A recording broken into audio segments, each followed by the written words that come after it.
नमस्कार विद्यार्थी मित्रांनो, स्वागत आहे तुमचं ज्ञानदेव अकॅडमीच्या ऑनलाईन स्टडी लर्निंग प्लॅटफॉर्मवरती. बघा, आपली जी काही समाज सुधारकाची सिरीज चालू झाली होती किंवा एक समाज सुधारकाचा पाठीमागचा भाग होता, आता त्याचा आपल्याला पुढचा भाग बघायचा आहे, भाग क्रमांक 2.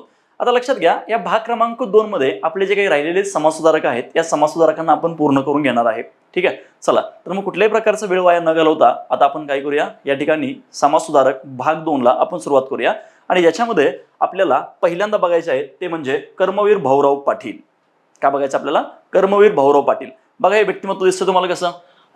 जे काही असणारी ज्ञानाची ज्ञानगंगा आहे, ही ज्ञानाची ज्ञानगंगा घरोघरी पोहोचवण्यासारखं कोणी काम केलं असेल, दलित, दलित, दुबळे, जे काही बहुजन आहेत, या बहुजनांच्या घरापर्यंत ज्ञानाची ज्ञानगंगा वाहणारे ते म्हणजे कर्मवीर भाऊराव पाटील. क्लिअर आहे? की ज्यांना महाराष्ट्राचे रवींद्रनाथ टागोर असं देखील त्यांना ओळखलं जातं. आता का बरं त्यांना महाराष्ट्राचे रवींद्रनाथ टागोर म्हणून ओळखलं जातं?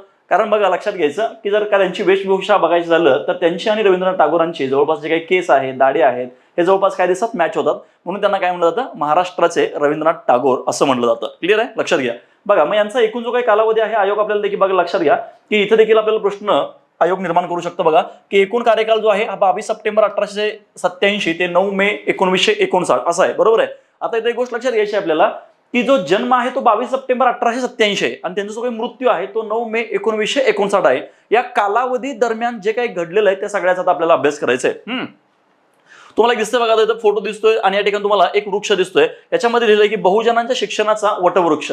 आणि जे काही रयत शिक्षण संस्था स्थापन केली होती, आपल्याला फोटो बघायचं आहे ते, त्या रयत शिक्षण संस्थेचं सुरुवातीला जे काही रोपटं लावलं होतं, हे रोपटं या वडाच्या झाडासारखं महाकाय झालं आणि महाराष्ट्राच्या विविध प्रांतांमध्ये याच्या शाखा सुरू झाल्या आणि शाखा विस्ताराची सुरुवात झाली. आणि खऱ्या अर्थानं जसं की मी तुम्हाला सुरुवातीला सांगितलं होतं, जे काही बहुजन आहेत, दीन आहेत, दलित आहेत, दुबळे आहेत, यांच्या घरापर्यंत ज्ञानाची ज्ञानगंगा जर का वाहण्याचं कुणी काम केलं असेल तर ते म्हणजे कर्मवीर भाऊराव पाटील. चला तर मग आता आपण काय करूया, यांच्याबद्दल माहिती बघूया काय आहे ते.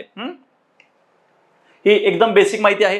ही जी बेसिक माहिती आहे ना, या बेसिक माहितीवरती तुम्हाला प्रश्न विचारतो. बघा काय सांगितलं बघा इथं. आता यांचा एकूण जन्म आहे तो म्हणजे 22 सप्टेंबर 1887. जन्मगाव आहे कुंभोज, तालुका हातकणंगले, जिल्हा कोल्हापूर. बघा, हे कधी कधी आपल्याला मॅच द पेअरला पण आयोग आपल्याला विचारतं. त्याच्यानंतर बघा, यांचं मूळ नाव काय आहे? भाऊराव पायगोंडा पाटील. म्हणजे त्यांचे वडील जे काय आहेत हे पायगोंडा पाटील आहेत. आता हे जे काही पायगोंडा पाटील होते हे सुरुवातीला ब्रिटिश राज्यामध्ये महसुली खात्यामध्ये कारकून होते. कुठल्या खात्यामध्ये? महसुली खात्यामध्ये. पण त्यांचे जे काही सिनियर आहे त्या सिनियरांशी पटलं नाही आणि त्यांनी पुन्हा त्या नोकरीचा तडकाफडकी राजीनामा दिला. आणि राजीनामा दिल्यानंतर जे काही आपल्याकडे कॉन्ट्रॅक्टर असतात, एका कॉन्ट्रॅक्टरकडे त्यांनी रोड कारकून म्हणून काम केलेलं आहे. काय केल्यानंतर त्यांनी रोड कारकून म्हणून काम केलं. आणि मग रोड कारकून म्हणून काम करत असताना ज्यावेळेस त्यांना रस्त्यावरती थांबावं लागायचं आणि या समाजामध्ये असणारे जे काही दीन, दलित, दुबळे, बहुजन लोक आहेत, अशा लोकांच्या व्यथा किंवा अशा लोकांचं हाल यांनी काय केलं आहे, बऱ्याचदा पाहिलेलं आहे. आणि कर्मवीर भाऊराव पाटलांनी देखील यांच्याच माध्यमातून समाजामध्ये असणाऱ्या दीन, दलित, दुबळ्या या लोकांच्या व्यथा पाहिलेल्या आहेत. आणि मग यांच्यासाठी आपण काहीतरी करायला पाहिजे, याच उर्मेने, याच तुणकेने यांनी हा कार्यक्रम चालू केला. बघूयात आपण पुढे काय आहे त्याच्यामध्ये. यांचं जे काही मूळ आडनाव आहे काय आहे? देसाई आडनाव आहे. यांचं मूळ आडनाव काय आहे? देसाई असं यांचं मूळ आडनाव आहे. त्यांच्यानंतर यांचे जे काही वडील आहेत पायगोंडा पाटील, जसं मी आता तुम्हाला लगेच सांगितलं होतं. त्याच्यानंतर यांच्यावरती प्रभाव कोणाकोणाचा होता बघा? महात्मा फुले, राजर्षी शाहू महाराज आणि महात्मा गांधी या त्रिसूत्रीचा यांच्यावरती काय होता? एकूण जो काही प्रभाव आहे हा प्रभाव होता. त्याच्यानंतर बघा, यांचा मृत्यू झालाय 9 मे 1959 आता लक्षात घ्यायचं, 22 सप्टेंबर पासून बघा इथे एकूण जो काही कार्यकाल आहे 22 सप्टेंबर 1887 पासून ते 9 मे 1959 पर्यंत यांनी एकूण जे समाजासाठी काय कार्य केलं आहे, सामाजिक कार्य काय आहे, या सामाजिक कार्याचा आता आपल्याला या ठिकाणी आढावा घ्यायचा आहे. बघूया मग आता आपण याच्यामध्ये पुढं सॉरी त्यांच्या दोन पूर्वजांनी म्हणजेच नेमगोंडा व शांतनगोंडा यांनी दिगंबर जैन मुनी बनण्याचा निर्णय घेतला होता. लक्षात घ्यायचं, त्यांचे जे काही पूर्वज आहेत त्यांचे आजोबा वगैरे, जे आजोबा आणि त्यांचे चुलते वगैरे, नेमगोंडा आणि शांतनगोंडा यांनी दिगंबर जैन मुनी, लक्षात घ्या कोण आहेत? दिगंबर जैन मुनी बनण्याचा निर्णय घेतला होता. त्याच्यानंतर याच कर्मवीर भाऊराव पाटलांना, भाऊरावांना आधुनिक महाराष्ट्राचे भागीरथी असं म्हणतात, तसेच ग्रामीण शिक्षण चळवळीचे जनक असं पण म्हणतात आणि ज्ञानाची ज्ञानगंगा घरोघरी पोहोचवणारं अशा विविध नावानं यांना ओळखलं जातं. मग लक्षात घ्यायचं, हे तिन्ही देखील याच्यावरती पण आयोग तुम्हाला प्रश्न विचारू शकतात की आधुनिक महाराष्ट्राचे भगीरथी, आणि पुढे पण जाऊन आपल्याला बघायचं आहे की आधुनिक महाराष्ट्राचे बुकर टी वॉशिंग्टन म्हणून देखील यांना ओळखलं जातं. मग आयोग काय करतो तुम्हाला की याच्यावरती प्रश्न विचारतं किंवा एखादा असं जे काही पाठीमागचं स्टेटमेंट आहे हे स्टेटमेंट वगैरे आयोग तुम्हाला विचारू शकता आणि त्याच्यावरून तुम्हाला प्रश्न तयार करू शकतो बघा. मग पुढे याच्यामध्ये जे बघा, आता सुरुवातीला आपल्याला यांचं शिक्षण बघायचं आहे. आता वडील सुरुवातीला कारकून खात्यामध्ये असल्यामुळं किंवा सुरुवातीला जे काही कारकून होते महसुली विभागामध्ये, त्याच्यामुळे यांच्या वारंवार बदल्या व्हायच्या. त्याच्यामुळं एक ठिकाण हे यांच्या शिक्षणाचं राहिलेलं नाहीये. त्याच्यामुळं वडिलांच्या सतत नोकरीच्या निमित्तानं होणाऱ्या ज्या काही बदल्या आहेत, या बदल्यांच्यामुळं यांचं शिक्षण वेगवेगळ्या भागामध्ये झालेलं आहे. जरी वेगवेगळ्या भागातल्या शाळांमध्ये जे काही पटवही असते किंवा जी काही नोंदवही असते, या नोंदवहीवर जरी यांचं नाव असेल तर शाळेशी मात्र यांचा जास्त संपर्क आलेला नाहीये. हा बघा, सुरुवातीला जे काही मुळात बंडखोरी स्वभावाचे असणारे असे हे कर्मवीर भाऊराव पाटील. बघूया मग. प्राथमिक शिक्षण आजोळी म्हणजेच कुंभोज या ठिकाणी झालं बघा त्यांचं प्राथमिक शिक्षण. वडिलांची कामानिमित्त सातत्याने बदली होत असल्यानं विटा, लक्षात यायचं, विटा, कराड, इस्लामपूर, आता हे जे काय आहेत हे सगळे सांगली जिल्ह्यामध्ये येतात. आता हे जे काही विटा आहे, त्याच्यानंतर इस्लामपूर आहे, हे सांगली जिल्ह्यामध्ये येतं, आणि जे काही कराड आहे हे सध्याच्या सातारा जिल्ह्यामध्ये येतं. क्लिअर आहे. आणि आता जो असणार तो काही सांगली जिल्हा आहे, हा सांगली जिल्हा पूर्वीच सातारा जिल्ह्याचाच एक पश्चिम भाग होता, आणि मग याच पश्चिम भागातून पुन्हा सांगली जिल्हा निर्माण झालेला आहे. बघा मग 1902 ते 1906 या वेळेत राजाराम हायस्कूल कोल्हापूर, जे की जहांगीर रुस्तमजी ठाणावाला यांच्या सल्ल्यानं त्यांनी त्या ठिकाणी ऍडमिशन घेतलेलं आहे. लक्षात यायचं.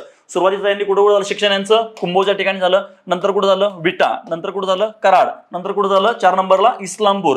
आणि मग आता हे झालं इथं प्राथमिक शिक्षण. बरं, त्याच्या पुढे जायचं आहे ना आपल्याला, क्लिअर आहे. आणि मग पुढे जायचं तर शिकायची व्यवस्था तर पाहिजे. मग आता लक्षात घ्यायचं की हे जे काही जहांगीर रुस्तमजी ठाणावाला होते, यांच्या सल्ल्यानं आता यांनी काय केलं सांगितलं की कर्मवीर भाऊराव पाटील यांच्या घराशेजारीच हे राहायचे. मग आता हे कोण होते? जहांगीर रुस्तमजी ठाणावाला हे आपल्याकडे टॅक्स ऑफिसर होते. काय होते? टॅक्स ऑफिसर होते. आणि मग यांच्या सांगण्यावरून 1902 ते 1906 हा जवळपास 4 वर्षाचा असणार जो काही कालावधी आहे, हा कालावधी त्यांनी राजाराम हायस्कूल कोल्हापूरमध्ये घालवलेला आहे. बघूया मग आता या काय केलं या ठिकाणी जाऊन. आता दिगंबर जैन वसतिगृह प्रकरण बघायचंय. बघा सॉरी, आपला जो काय अभ्यास लक्षात ठेवायचा आहे ना, तो या प्रकारे ठेवायचा आहे. मग कोल्हापूरला गेले, प्राथमिक शिक्षण झालं त्यांचं 1902 ते 1906 या 4 वर्षामध्ये. मग नेमकं पुढे झालं काय? असं काय घडलं की त्यांना हे शिक्षण सोडावं लागलं? मग त्याच्यामध्ये ते आहे दिगंबर जैन जे काही वसतिगृह प्रकरण आहे, हे वसतिगृह प्रकरण त्यांच्या एकूण असणाऱ्या शालेय जीवनामध्ये घडलेलं आहे. बघूया मग काय आहे. अस्पृश्य मुलांसाठी मिस क्लार्क. बघा, आपण हे छत्रपती राजर्षी शाहू महाराजांच्या मध्ये बघितलेलं. बघा, अस्पृश्य मुलांसाठी मिस क्लार्क वसतिगृहाच्या उद्घाटन कार्यक्रमामध्ये गेल्याने दिगंबर जैन वसतिगृहाचे व्यवस्थापक अण्णासाहेब बाबाजी लट्टे यांनी अंघोळ करायला सांगितल्याच्या कारणानं भांडण होऊन वसतिगृहाचा त्यांनी त्याग केला. म्हणजे याचा अर्थ असा आहे की जे अस्पृश्यांसाठी छत्रपती राजर्षी शाहू महाराजांनी मिस क्लर्क नावाचं एक हॉस्टेल चालू केलं होतं, आणि त्या हॉस्टेलचा उद्घाटन समारंभ होता, आणि या उद्घाटन समारंभाला तुम्ही का गेलात असं अण्णासाहेब लट्टेंनी विचारलं. आणि अण्णासाहेब लट्टे हे त्यावेळेस या दिगंबर जैन जे काही बोर्डिंग आहे किंवा जे काही आपण ज्याला हॉस्टेल असं म्हणतो, त्या हॉस्टेलचे ते व्यवस्थापक होते. आणि मग त्यांनी सांगितलं की तुम्ही अस्पृश्यांच्या उद्घाटनाला का गेला? त्या ठिकाणी सगळे अस्पृश्य आले होते, म्हणून तुम्ही काय करा, अंघोळ करा. आणि मूळतः मी तुम्हाला सुरुवातीला सांगितलं होतं की बंडखोर प्रवृत्तीचे असणारे कर्मवीर भाऊराव पाटलांना हे काही सहन झालं नाही, आणि मग त्यांनी काय केलं की मग बंड केलं, आणि मग तिथल्या व्यवस्थापकांशी ते भांडले, आणि पुन्हा त्यांना हे वसतिगृह सोडावं लागलेलं आहे. म्हणजे बघा, लक्षात घ्यायचं, जर का तुम्ही सगळ्या समाजाला समजून सांगताय लोका सांगे ब्रह्मज्ञान आपण मात्र कोरडे पाषाण, आणि तुम्ही मला काय सांगता की तुम्ही त्या ठिकाणी त्या अस्पृश्यांच्या शाळेला जायचं नाहीये, त्या अस्पृश्यांसाठी जे काही हॉस्टेल चालू झालेलं आहे, जे काही वसतिगृह चालू झालेलं आहे, या वसतिगृहाच्या उद्घाटनाला मी गेलो म्हणून तुम्हाला आंघोळ करायला लावताय.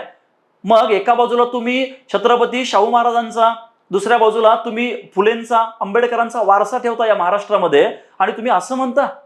आणि मग यांनी काय केलं, या वसतिगृहाचा त्याग केला. क्लिअर आहे. हा, आता बाळासाहेब खानविलकर कोण होते? बाळासाहेब खानविलकर आताही त्यांचे मित्र आहेत. क्लिअर आहे. या मित्राच्या कानावर ज्यावेळेस हा सगळा विषय गेला, कारण काय आहे, मुळात अस्पृश्य वगैरे न मानणारे, क्लिअर आहे का, म्हणजे चांगल्या सुसंस्कृत घराण्यात जन्म घेतलेले असे हे कर्मवीर भाऊराव पाटील हे अस्पृश्यांविरुद्ध किंवा अस्पृश्यतेविरुद्ध सुरुवातीपासूनच दंड थोपाडून उभा राहिलेले आहेत. त्याच्यामुळे यांना हे काही दिगंबर जैन प्रकरण हे काही त्यांना भोवलेलं नाहीये, आणि मग त्यातून त्यांनी फारकत घेतली. आणि हा सगळा प्रकार ज्यावेळेस त्यांचे मित्र बाळासाहेब खानविलकर यांच्या कानावरती पडला, त्यावेळेस त्यांनी भाऊरावांना छत्रपती राजर्षी शाहू महाराजांच्या वाड्यावरती आणून त्यांच्या राहण्याची व्यवस्था केली, आणि पुढे त्यांना काय केलं, शिक्षण चालू केलं. बघा, कुलकर्णी नावाचे मास्तर होते त्यांना, आणि मग 200 पैकी फक्त त्यांना 7 मार्क पडली होती. किती मार्क पडली होती? 7 मार्क पडली होती. मग कुलकर्णी मास्तरांचा आता कसा विषय होता लक्षात घ्यायचं की राजर्षी शाहू महाराजांच्या पर्यंत किंवा राजर्षी शाहू महाराज व कर्मवीर भाऊराव पाटील या दोघांचे संबंध थोडेसे घनिष्ठ, म्हणजे एकमेकांच्या जवळ असणारे, एकमेकांच्या सहवासात असणारे. आणि मग याचा काही फायदा त्यांनी घेतलाच नाहीये कर्मवीर भाऊराव पाटलांनी. उलट कर्मवीर भाऊराव पाटलांनी पास व्हावं असं राजर्षी शाहू महाराजांना वाटलं होतं आणि मग कुलकर्णी मास्तरांना त्यांनी विनंती केली की तुम्ही काय करा, भाऊरावांना वरच्या वर्गात घाला. मग ते म्हणले की मी वरच्या वर्गात घालायला तयार आहे, पण इतर लोकांच्यावर अन्याय होईल. एक तर तुम्ही काम करा, भाऊरावांना वरच्या शाळेत घाला, अदरवाईज मला तुम्ही काय करा, नोकरीवरून काढून टाका. आणि मग कुलकर्णी मास्तरांना त्यांनी काय केलं, बढती दिली. आणि मात्र शेवटी काय झालेलं आहे, 200 पैकी त्यांना 7 मार्क फक्त पडलेले आहेत. क्लिअर आहे का? बघा लक्षात घ्या, नाव लक्षात घ्यायचं, बाळासाहेब खानविलकर. पुढे बघा याच्यामध्ये दुधगाव विद्यार्थी आश्रम. आता त्यांनी शिक्षण संस्था चालू केल्या हळूहळू, लहानाचे मोठे झाले वगैरे, हे सगळं तुम्हाला पुस्तकामध्ये ऐकणार आहे, म्हणजे ऐकायला किंवा वाचायला मिळणार आहे. पण आपण या ठिकाणी काय करतो, फक्त जे काही क्रक्स आहेत हे एकूणच क्रक्स आपल्याला काय करायचे, देशामध्ये घ्यायचे. बघा मग स्थापना कधी, बघा दुधगाव विद्यार्थी आश्रमाची. लक्षात घ्या, ही संस्था नाहीये बाळांनो, हे काय आहे, आश्रम आहे. ही संस्था दिसते का तुम्हाला? नाहीये, ही संस्था नाहीये, तर हे काय आहे, आश्रम आहे.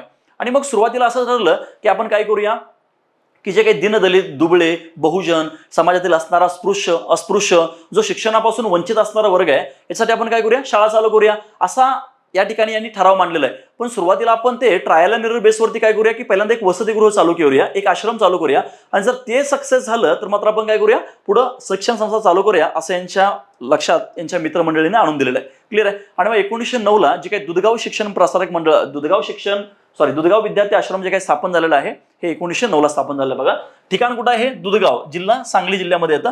त्यांचे इतर सहकारी बघा कोण कोण आहेत. याच्यावरती आयोग तुम्हाला प्रश्न विचारू शकतो. बघा इथं एक प्रश्न विचारू शकतं की ज्याच्यामध्ये दादा जिन्नप्पा माधवांना, त्याच्यानंतर भाऊसाहेब कुदळे, त्याच्यानंतर नानारावजी येडेकर, बळवंत कल्लप्पा वांग्यानी, बळवंत नाना चौगले, त्याच्यानंतर त्या दुधगावचे असणारे पोलीस पाटील श्यामगोंडा पाटील, बरोबर, आणि इतर सहकाऱ्यांना सोबत घेऊन 1909 मध्ये दुधगाव शिक्षण प्रसारक मंडळीची स्थापना करून बोर्डिंग सुरू केलं, म्हणजे वसतिगृह सुरू केलं.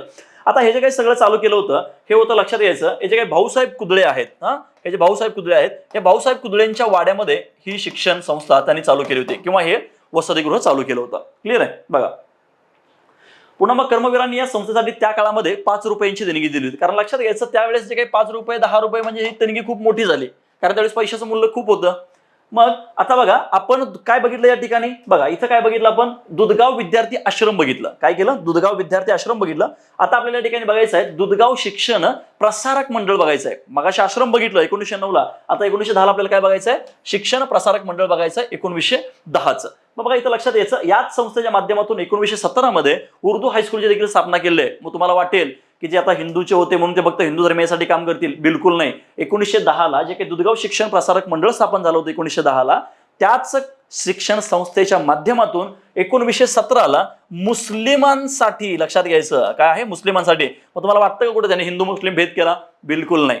म्हणजे दलित, दीन, बहुजन, दुबळे हे जे काही सगळे आहेत, या सगळ्यांच्या उंबऱ्यापर्यंत ज्ञानाची ज्ञानगंगा वाहणारा असा तो कर्मवीर. क्लिअर आहे का?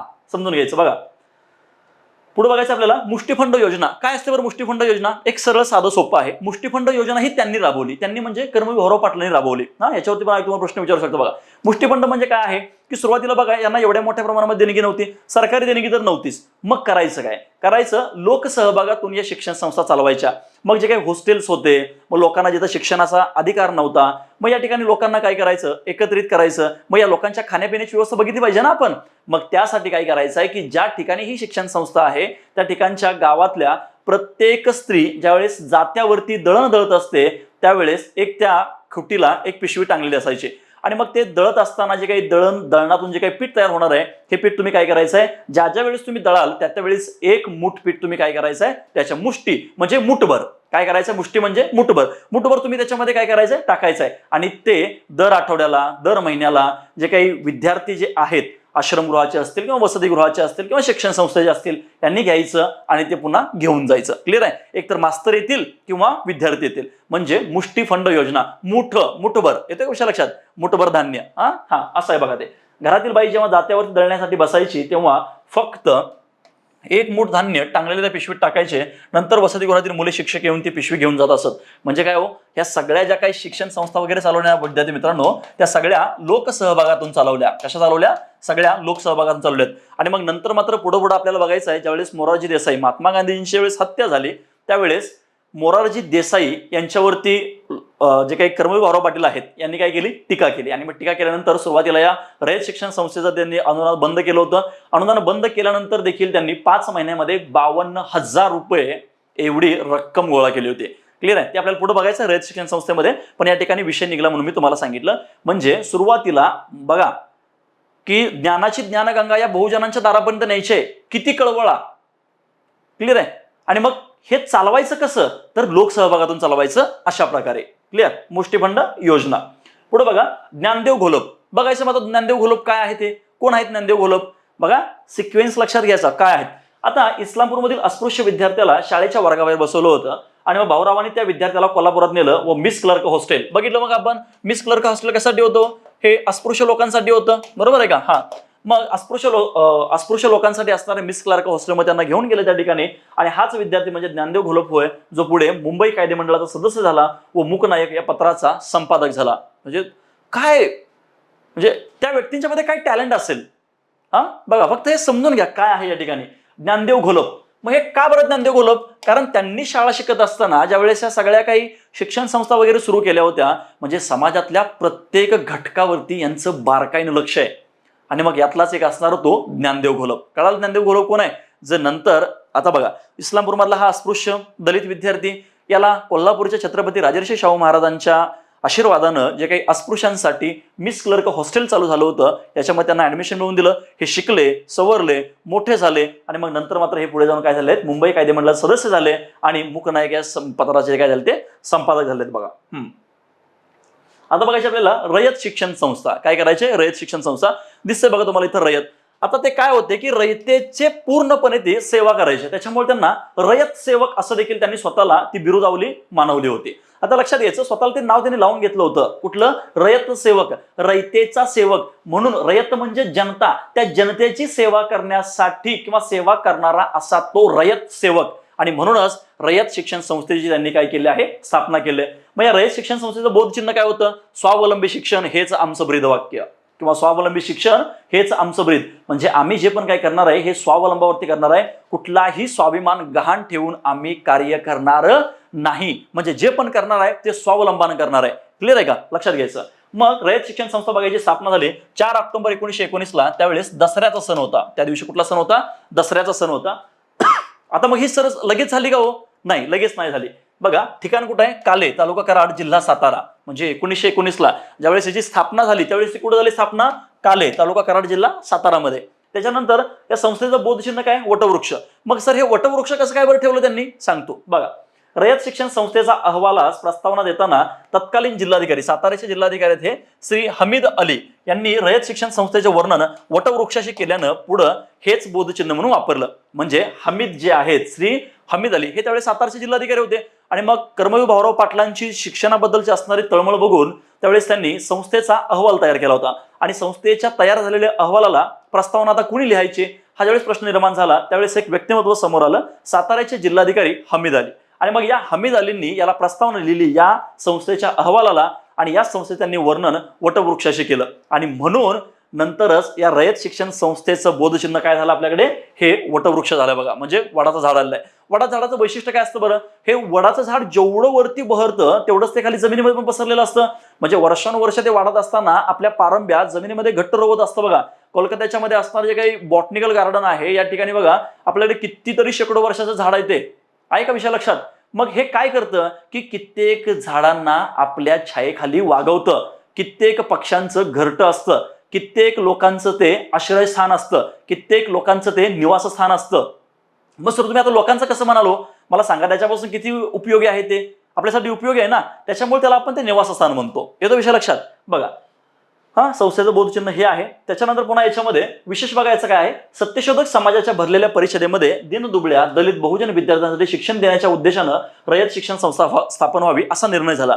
म्हणजे यांनी थेट रयत शिक्षण संस्था स्थापन केली का, नाही. आता सुरुवातीला हे जे काही कर्मवीर भाऊराव पाटील होते हे सत्यशोधक समाजाशी रिलेटेड होते, बरोबर आहे. आणि मग सत्यशोधक समाजाशी रिलेट असताना किंवा त्यांच्या संपर्कामध्ये असताना आता काय झालं की सातारामध्ये सत्यशोधक समाजाची एक बैठक भरली आणि या बैठकीमध्ये त्यांनी तो ठराव मांडला. आणि या बैठकीचे अध्यक्ष होते, लक्षात घ्यायचं, केशवराव बागडे. आणि केशवराव बागडे हे सत्यशोधक असल्यानं यांनाही काय झालेलं आहे या ठिकाणी हे म्हणणं पटलं. आणि मग दसऱ्याच्या सणादिवशी 4 ऑक्टोबर 1919ला रयत शिक्षण संस्थेची स्थापना झाली.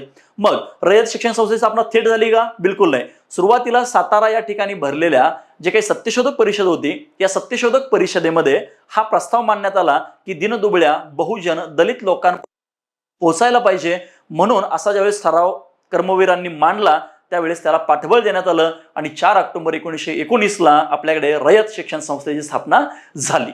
बघा मग संस्थेचे तत्व बघा आहेत, श्रम, स्वावलंबन आणि समता. म्हणजे कुठल्याही प्रकारचा भेदभाव पाळायचा नाहीये. स्वावलंबन, यस, स्वावलंबन शिक्षण हेच आमचं ब्रीद. म्हणजे काय, जे काही करायचं आहे ते स्वतःच्या जीवावरती करायचं आहे. क्लिअर आहे. म्हणजे कमवा आणि शिका योजनेअंतर्गत स्वावलंबन पाहिजे. बघा लक्षात घ्या विद्यार्थी मित्रांनो, तुम्ही आयुष्यात काही कमवा किंवा नका कमवू, पण स्वाभिमान मात्र गहाण ठेवून कुणाच्या अडचणीला कुणाच्या वळचणीला मात्र अजिबात जायचं नाही. म्हणजे जे पण काय आहे ते स्वावलंबन आहे, जे पण काय आहे ते स्वाभिमान आहे. क्लिअर आहे का. बघा आता 1924ला या रयतेचं मुख्यालय कुठे गेलं, सातारा या ठिकाणी गेलं. कुठे गेलं, सातारा. बघा आपण काय बघितलं, हे 4 ऑक्टोबर 1919ला याची स्थापना झाली. क्लिअर आहे. आणि याची स्थापना झाली ही कुठं झाली हो, ही स्थापना झाली कालेमध्ये. कुठं झाली, कालेमध्ये, तालुका कराड, जिल्हा सातारा. क्लिअर.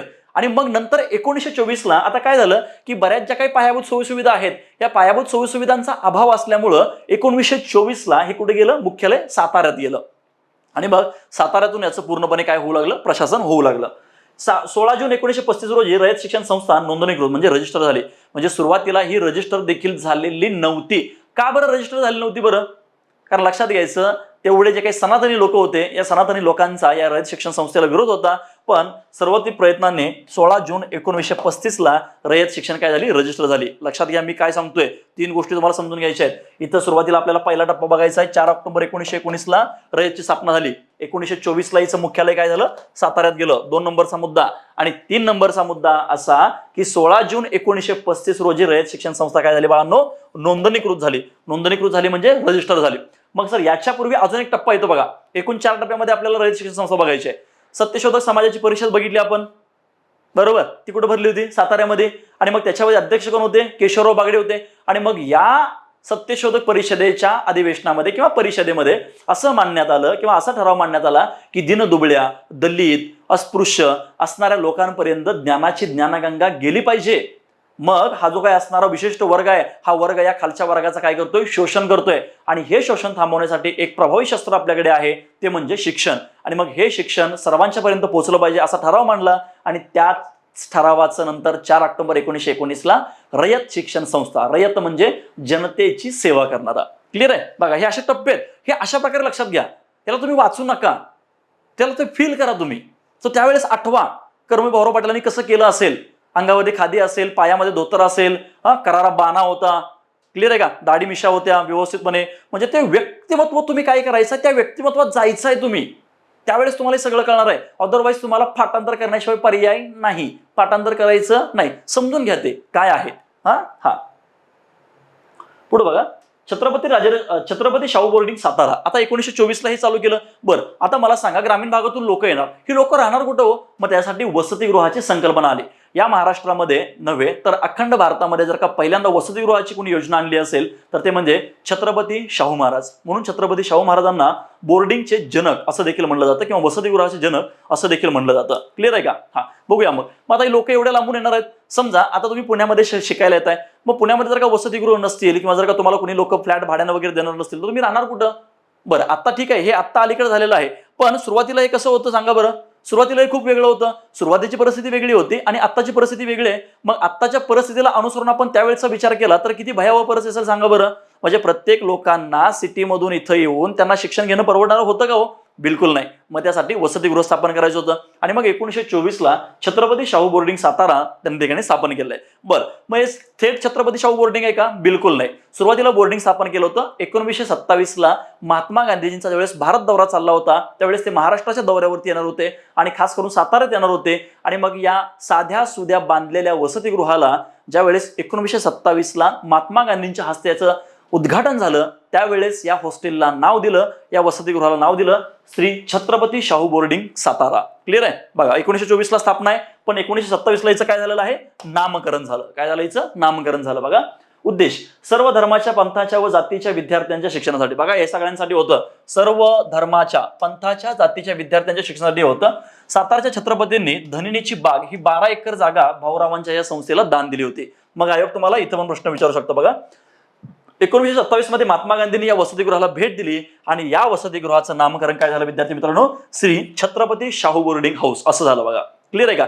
आणि मग महात्मा गांधींनी यावेळेस या ठिकाणी असणारे जे काही सर्व धर्माचे, पंथाचे, जातीचे विद्यार्थी राहतात हे सगळं बघून, काय आहे हे सगळं बघून महात्मा गांधींनी यांच्याबद्दल गौरवोद्गार काढले आणि सांगितलं, भाऊराव, जे मला माझ्या संस्थानात जमलं नाही, जे मला माझ्या आश्रमात जमलं नाही, ते तुम्ही या ठिकाणी करून दाखवलं. तुमच्या पुढच्या कार्याला माझ्या शुभेच्छा आहेत. बघा म्हणजे काय त्या व्यक्तिमत्वांच्या मध्ये असेल अस्पृश्यता दूर करणं किंवा काय. बघा मग वसतिगृहामध्ये अस्पृश्य विद्यार्थी व हिंदू मुस्लिम विद्यार्थी एकत्र राहतात हे पाहून गांधींना आनंद वाटला आणि मग गांधींच्याकडून हरिजन सेवक वेलफेअर फंडातून यांना 3 वर्ष अनुदान मिळालं.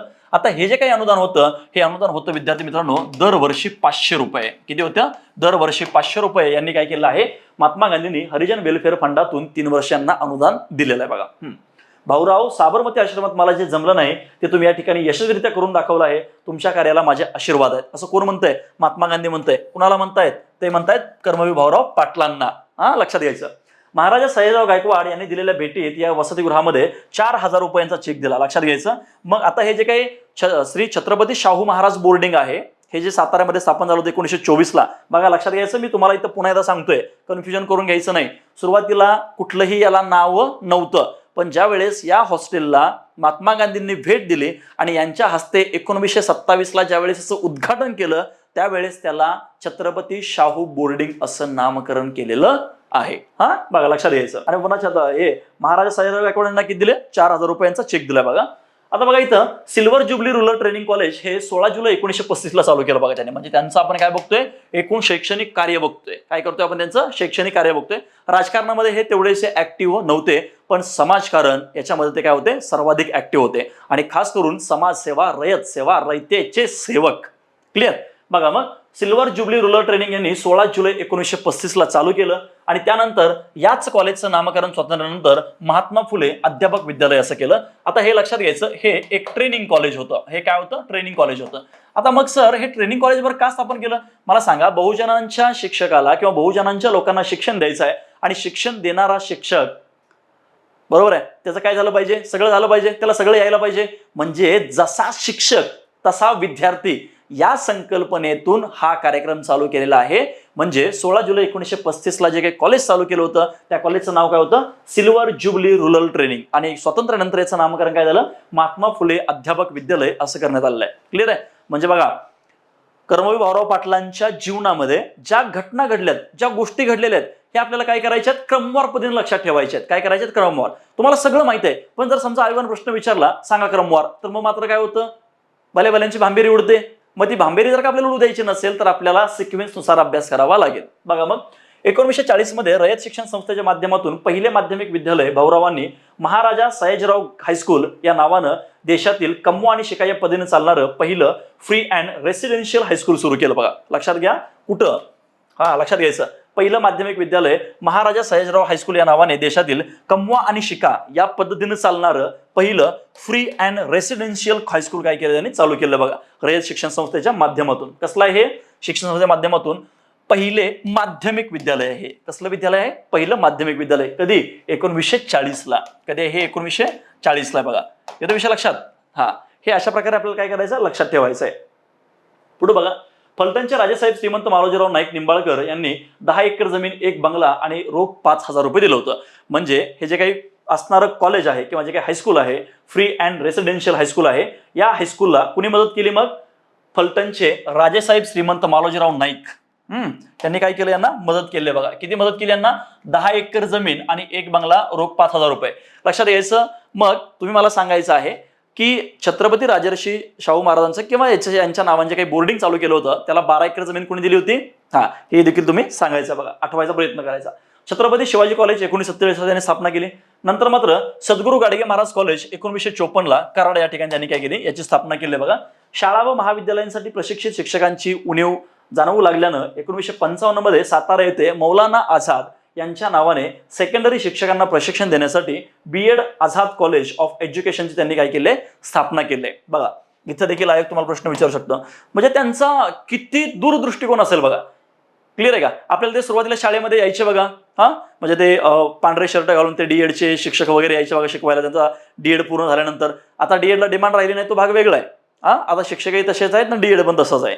पण लक्षात घ्यायचं की हे जे काही त्यांनी निर्माण केलेलं आहे हे मात्र खूप खतरनाक काम आहे.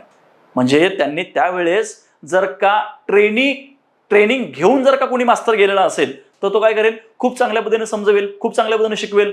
बघा आजही आपण काही वेळास युट्यूबला किंवा सोशल मीडियावरती असे काही शिक्षक येतात बघा की ज्यांना बघितलं की खरंच मन गहिवरून येतं, मन भरून येतं. विद्यार्थ्यांसाठी ते किती काय करतात, थेट प्रत्यक्षिक करतात बघा. क्लिअर आहे? तशा शिक्षकांना किंवा तसे शिक्षक भेटणं आता काय थोडंसं हे झालेलं आहे. बघा इतर महत्वाच्या घटना बघा, त्यातलं पहिलं बघायचं आपल्याला डांबर प्रकरण. काय होतं डांबर प्रकरण? लक्षात घ्यायचं 1914 साली कोल्हापुरामध्ये 2 गट होते. एक होता पंडित गट आणि दुसरा होता बाबू गट. आता जो काही पंडित गट होता हा सनातनी होता. काय होता? सनातनी होता. यांना समाजामध्ये असणारं हे जे काही कार्य आहे हे कार्य मात्र यांना बिलकुल आवडलेलं नाहीये. आणि मग याच्यामध्ये कोण कोण होतं बघा, कल्लाप्पा निटवे, गायकवाड बंधू यांचा सनातनी, सरंजामी आणि अपरिवर्तनीय. म्हणजे काय हो की वर्षानुवर्ष त्यातच खितपत राहायचं. समाजामध्ये असणाऱ्या अनिष्ट चालीरीती रूढी परंपरा या आहे अशा चालू ठेवायच्या. कुठल्याही प्रकारचं तुम्ही या ठिकाणी काय करायचं नाहीये, म्हणजे परिवर्तन करायचं नाहीये.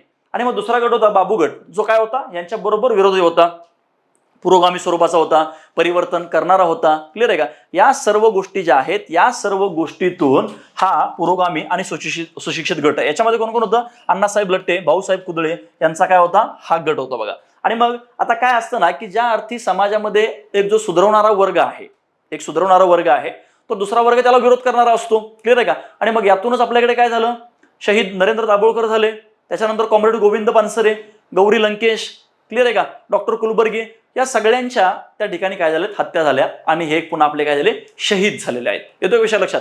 म्हणजे काय हो, तुम्ही ज्या अर्थी सामाजिक सुधारणा करणार आहे त्या अर्थी तुम्हाला विरोध हा होणारच आहे. क्लिअर आहे? त्याच्यामुळं बघा आता 14 फेब्रुवारी 1914 रोजी अज्ञात लोकांनी कोल्हापुरातील टाउन हॉलमधील ब्रिटिश राजघराण्याच्या राणी अलेक्झांड्रा, 7वा एडवर्ड बादशाह व इतर राजपुरुषांच्या पुतळ्यास डांबर फासलं. क्लिअर आहे?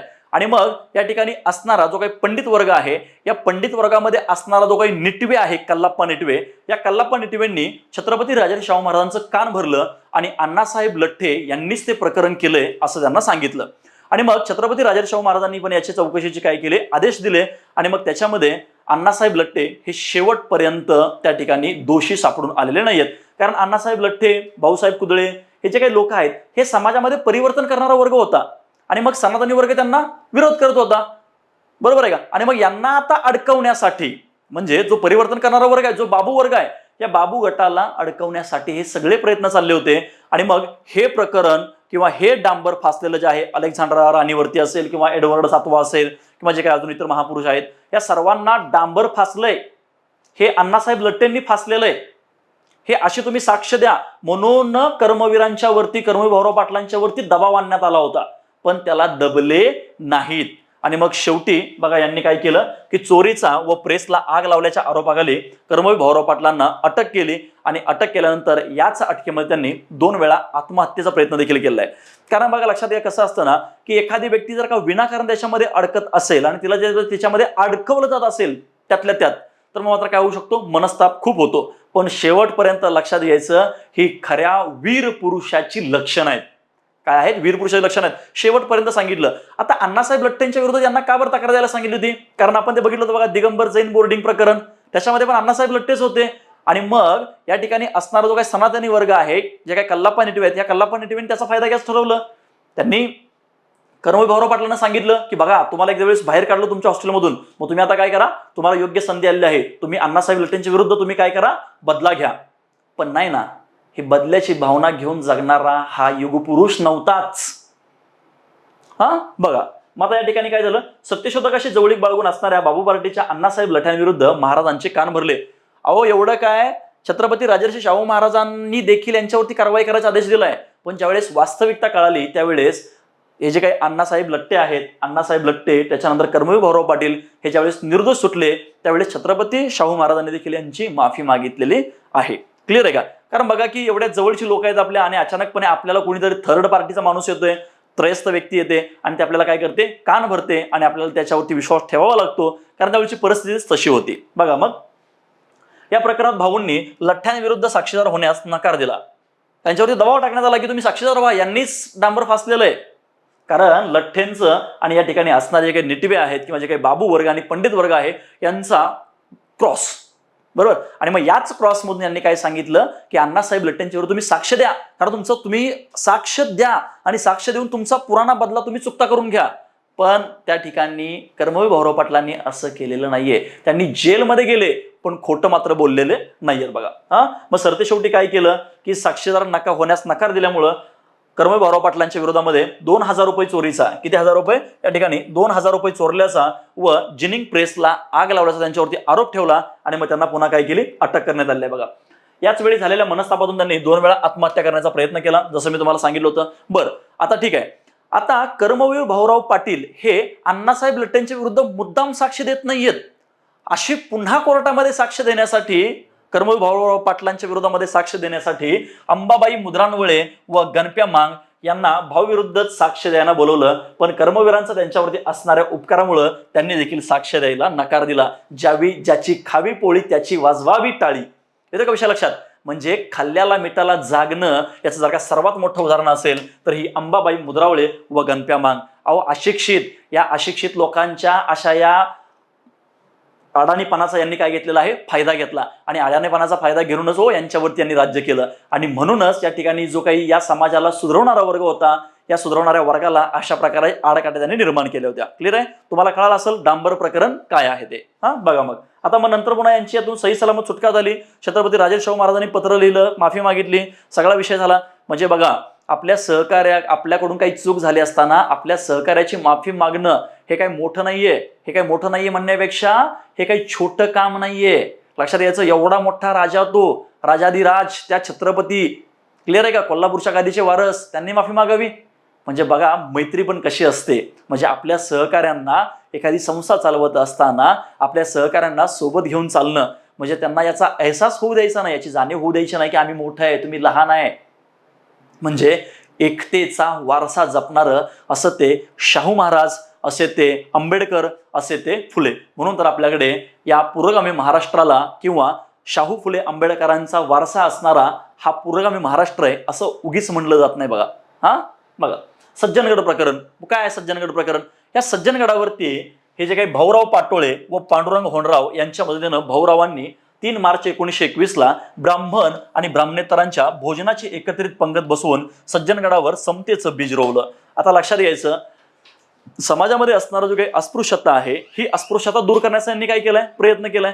बरं, तो प्रयत्न कसा केलाय, ब्राह्मण आणि ब्राह्मणेतर या दोघांना एकत्रित बसवलंय जेवणाला.